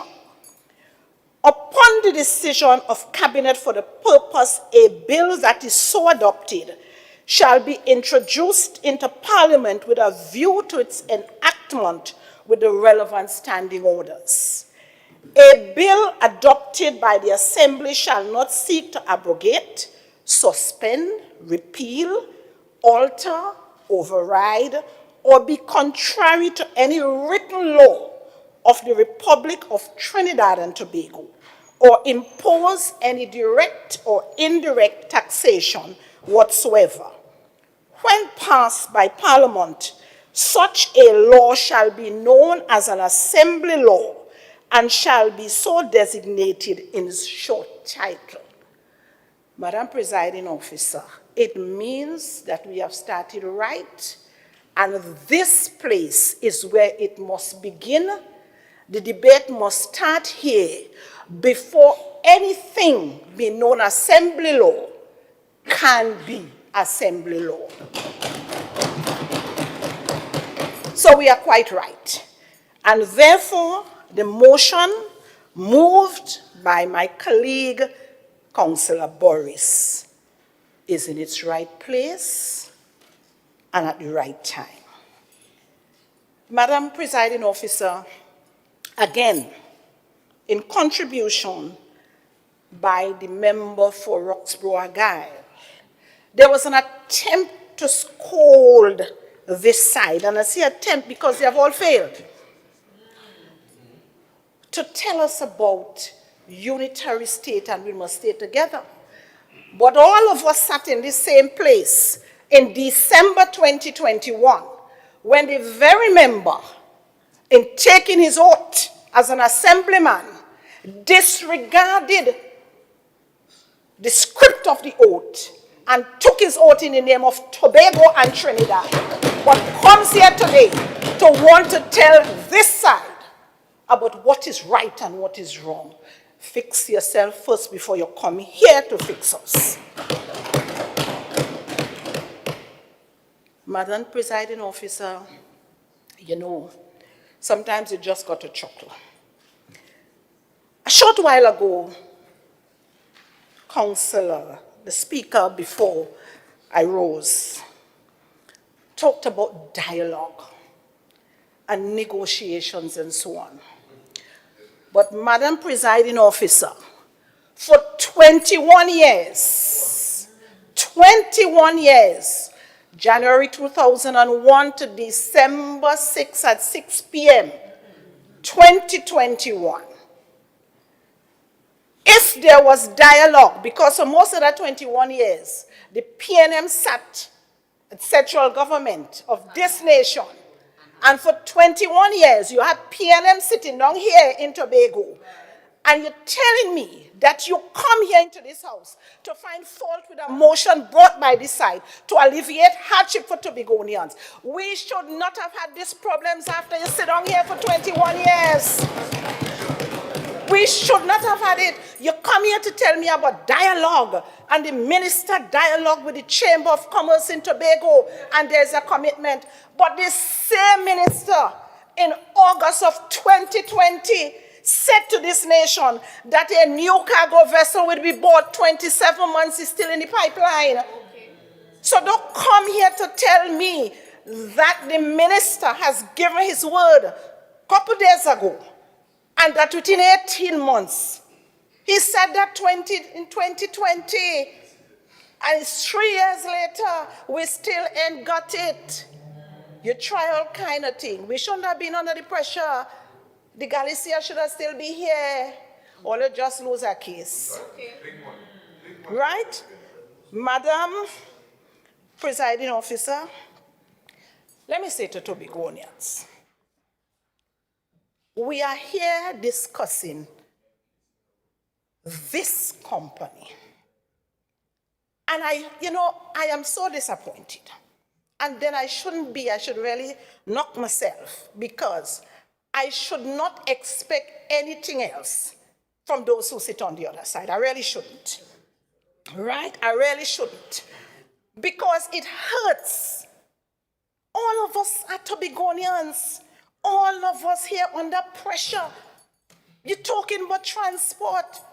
I'm going to school in Trinidad. We're sleeping on the port. We're sleeping on the airport. You're scrambling to go down. We should not be having these issues. How many years later you come here? Listen, I really shouldn't be disappointed, because we have to understand the thinking of the PNM towards Tobago. I can't go very far from that, Madam Presiding Officer. You can't go far from that. The PNM has demonstrated for time immemorial that Tobago's interest is not on the front burner. Sometimes as Tobagonians, we're lucky if we're on the stove at all, where the PNM is concerned. Right? Much less to be front burner. We ain't even on the stove. Right? Madam Presiding Officer, we have to understand how the PNM thinks about Tobago, where we at. The Express of August 24, 2023 carried a story. And in that story, Councillor, relevance to what exactly, Minority Leader? Relevance to the motion, we are talking about forming a company, and all I'm hearing about is about PNM do like Tobago. That is all it is. This little to nothing about the company. Councillor, or continue, please. thank you, Madam Presiding Officer. The establishment or the need for the establishment of this company is to ease the pressure we under as Tobagonians. Not only that, because we on this side, we have a mantra before us to make Tobago the greatest little island on that planet. And if you don't catch the vision and you don't want to be a part of it, we can't do nothing about it. But we move on. The Express of August 24, 2023 carried a story. And in that story, the Member of Parliament who sits in our national parliament with responsibility for Tobago West is quoted as saying that Caribbean Airlines is operating as a loss on the air bridge between Trinidad and Tobago. It does not matter to any Tobagonian whether it's operating at a loss, it's a profitable domestic route or not. For us, it is an essential service. It is an essential service. So we are not going to get caught up in the semantics of whether buying planes, training pilots have to go to France and to Miami for training and all this sort of thing. For Tobagonians, it is an essential service. So when that is the thinking, to make sure that Tobagonians know that the air bridge is a loss-making venture, what are you saying to us? That at any time you can get rid of it because it is loss-making? We don't want to hear that. That is not important to Tobagonians. It is an essential service. And it's not the first time we are hearing that. In 2022, Loop News carried a similar story, and they are swift to point out to us the cost, subsidized fuel, the short hop accuracy. We are not. What is happening to Tobago, and we talk about autonomy and you talk about dialogue. When you talk about dialogues, tell your friends on the other side of the pond, free Tobago. Yes. Free Tobago. Let Tobago be able, under item 16 of the 5th schedule, have responsibility for transport so that we can negotiate. Secretary Boris should be able to sit around a table and negotiate for airlift coming from outside to here. Right? Right? Clearly you all don't understand why you're here. Clearly you don't understand. You don't understand. Members, in order 44. Be guided accordingly. Continue, Councillor O. Tobago needs to be free to be able to have airlift coming here, right? We don't need to be humbugged by civil aviation. True, we appreciate and we obey existing laws and so on, right? But Tobago needs to be free. We need to be free. Madam Presiding Officer, I'm not going to be much longer. I stand to support this motion in its entirety. If those on the other side look at it, you have ideas, probably you don't suffer. If you have ideas on how this can be amended, there can be further resolutions, come here and say it.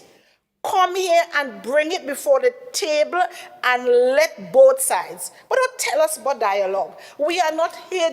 We have no masters in Trinidad to report to. None. And we are going to fight for Tobago. We have gotten, 1980 we got our bit, 1996 we got a little bit more. It is our hope, and I hoped you listened to the president yesterday. If you had listened and understood, you will not have come here today speaking as you did. Madam Presiding Officer, I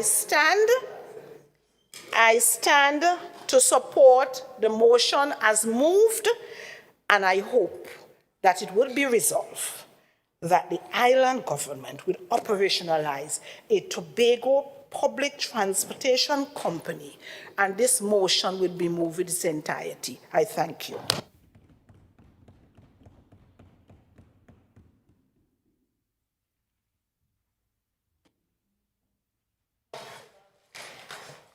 Councillor Boris, you may now wrap up this debate.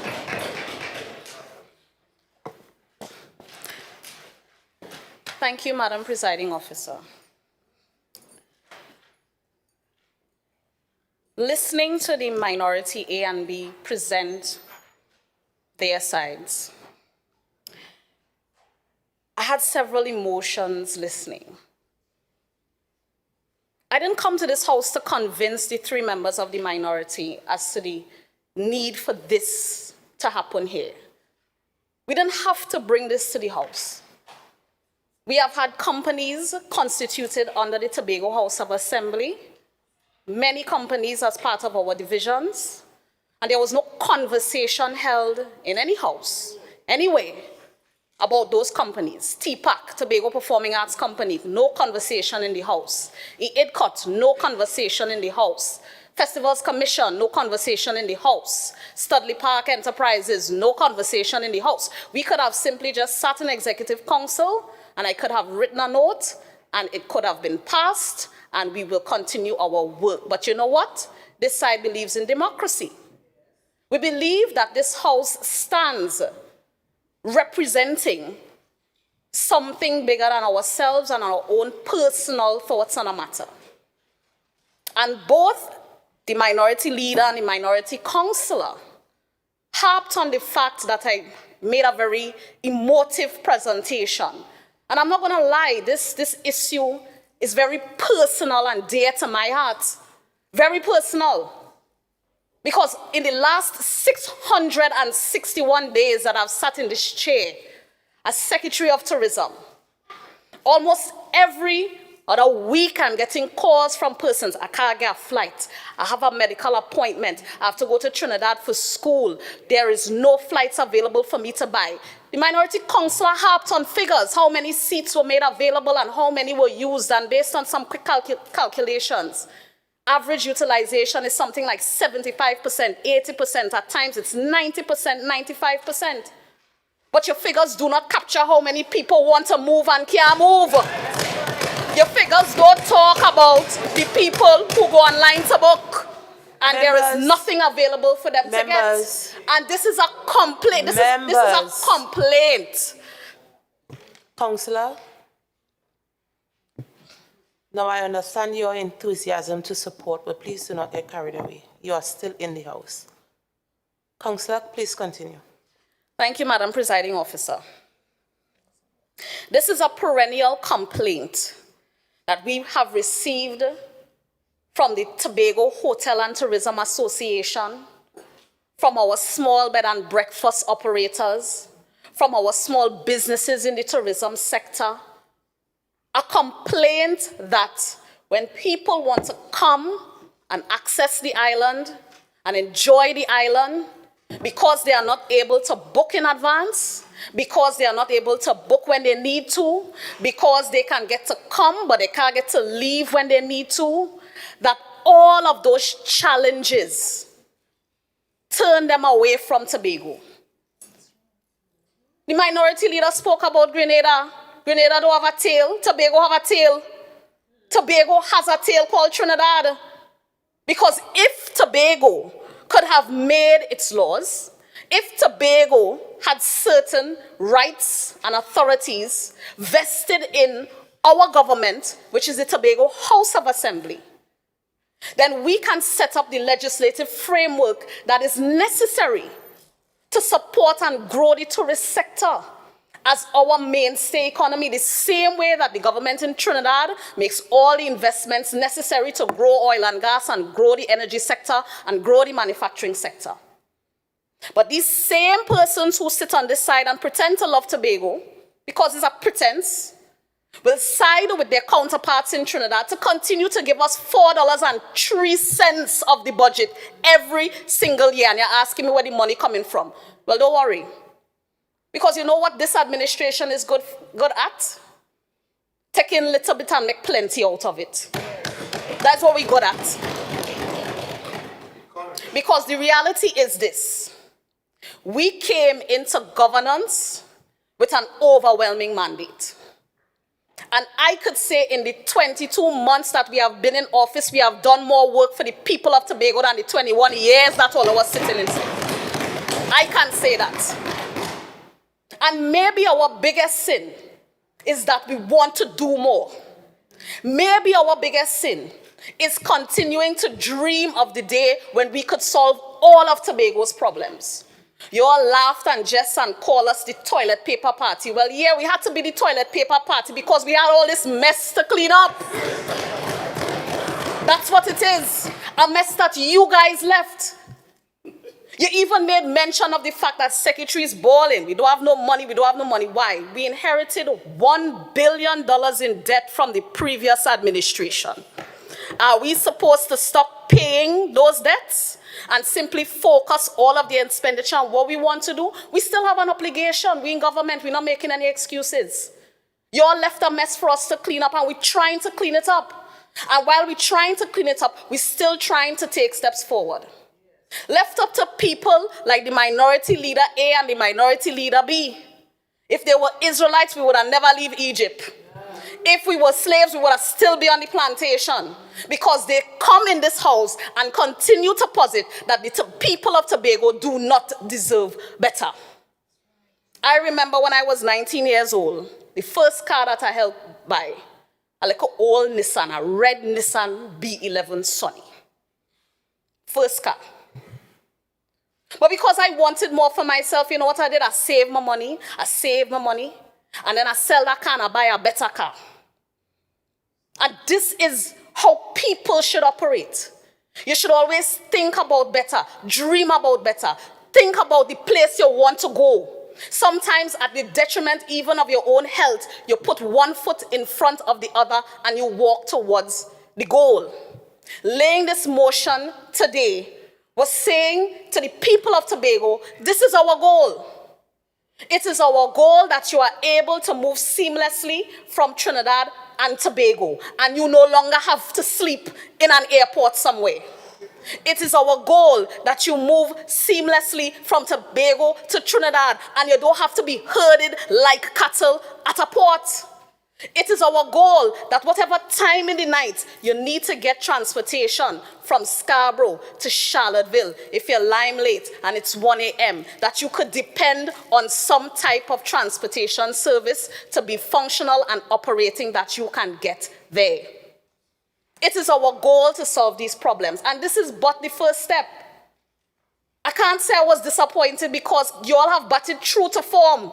Ball and duck make no sense. Vacuous, empty rhetoric as per usual.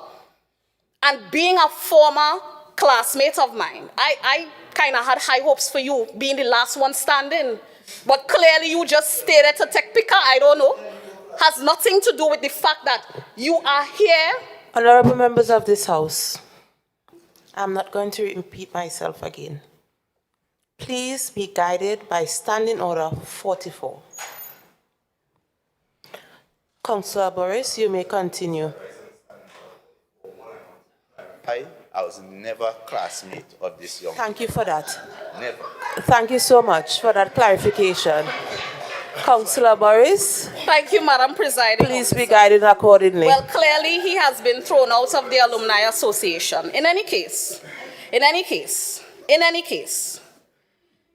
we both went to the same school. That's clear. Oh, let me correct that. Maybe you went behind the school. I went to the school, right? But Madam Presiding Officer, the minority leader continues to disappoint me. As a son of Bishop's High School, I expect that you come to this house with recommendations, with real questions, that I can engage in a dialogue with you that is meaningful because you are committed to the goal, which is, in this case, to ensure that we, this government, because you are part of government, that we can serve the interests of the people that we represent. Madam Presiding Officer, I rose today to address this issue, which is of paramount importance. The minority leader 3 weeks ago was busy to write a media release lambasting the Port Authority. But you're coming here today to pretend as if, the Port ain't doing so bad. Keep that same energy now. Keep that same energy. That's my only piece of advice. The same time when I saw you stand up and you had all this energy for the Port, where was the energy for Cal? Where was the energy for the continued neglect of Tobago's transportation needs? Where's the continued energy to advocate on behalf of your people, of our people, with your counterparts in Trinidad, to fix some of the issues? It's not just up to us to fix the challenges. You're right, there are state enterprises that have certain responsibilities. Where is your energy to these state enterprises to fulfill their mandate to the people of Tobago? Keep that same energy. You cannot be selective in your energy. It cannot be that when a camera is in front of your face and a mic is in front of your mouth, you say the thing that you feel needs to be said and trending at the time, but after that you're meek like a lamb because you answer to the powers that be in Trinidad and not the people who voted for you. Keep that same energy. This issue strikes at the heart of our beloved island and its people. And it's a matter that not just affects our daily lives, but our aspirations and dreams, our economic prosperity, and our very identity as a proud and resilient community. And despite all that we have gone through, Madam Presiding Officer, we remain resilient. We remain fighting every day to find our way. But I'm saying that it's time that we bring dignity to our people. That is our responsibility. Because after 20 years or 21 years of dialogue, as the minority councillor said, clearly the dialogue has not worked. You're proposing for me to go on out. I will just be a different face with a different voice.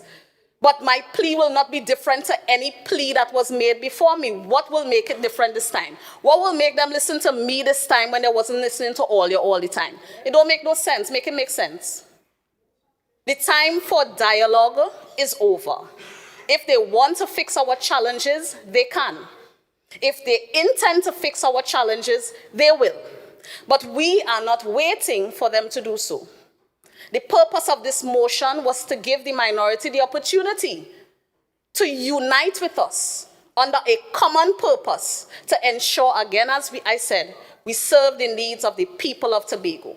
But once again, it seems that the needs of their finances and their party in Trinidad supersedes the people who have voted for them. And that is fine. That is expected.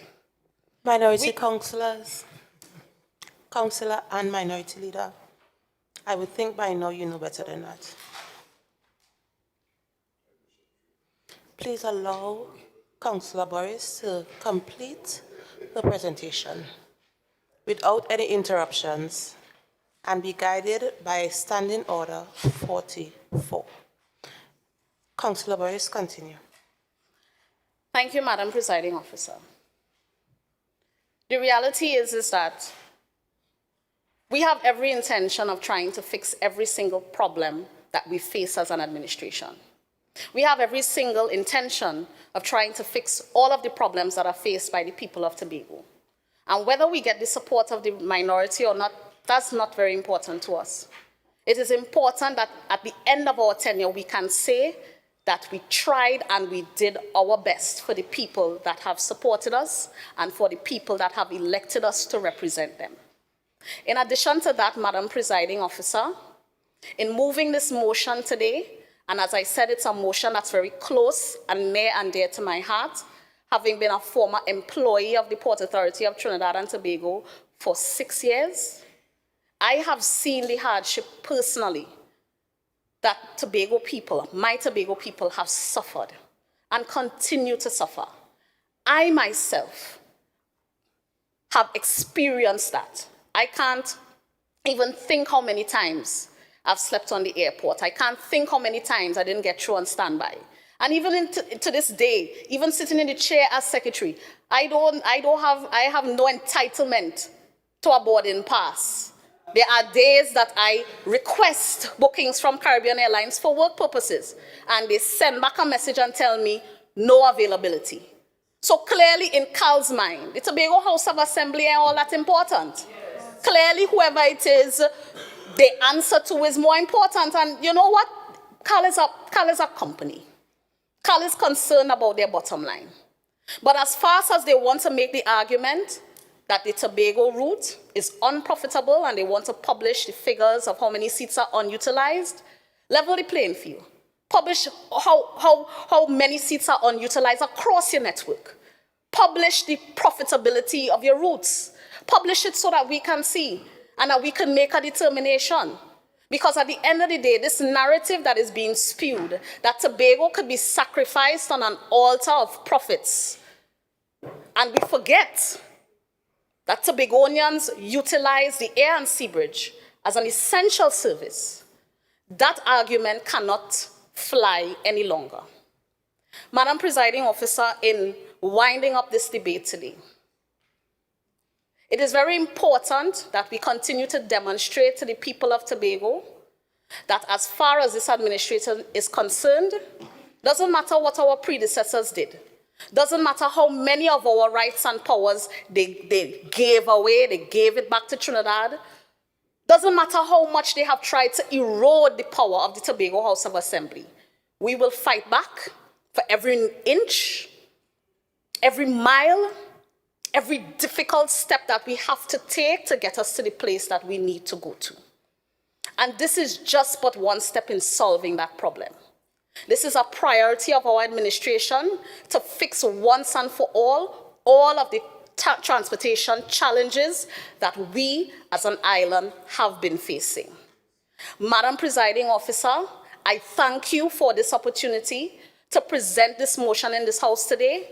I thank all of my colleagues who stood and gave their presentations in support of this motion.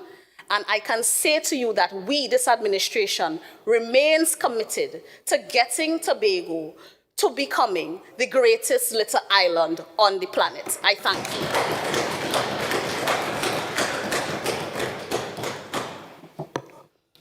Honorable members, the question put is, whereas the Tobago House of Assembly is vested with the responsibility for policy formulation and implementation concerning matters within the 5th schedule of the Tobago House of Assembly Act 40 of 1996.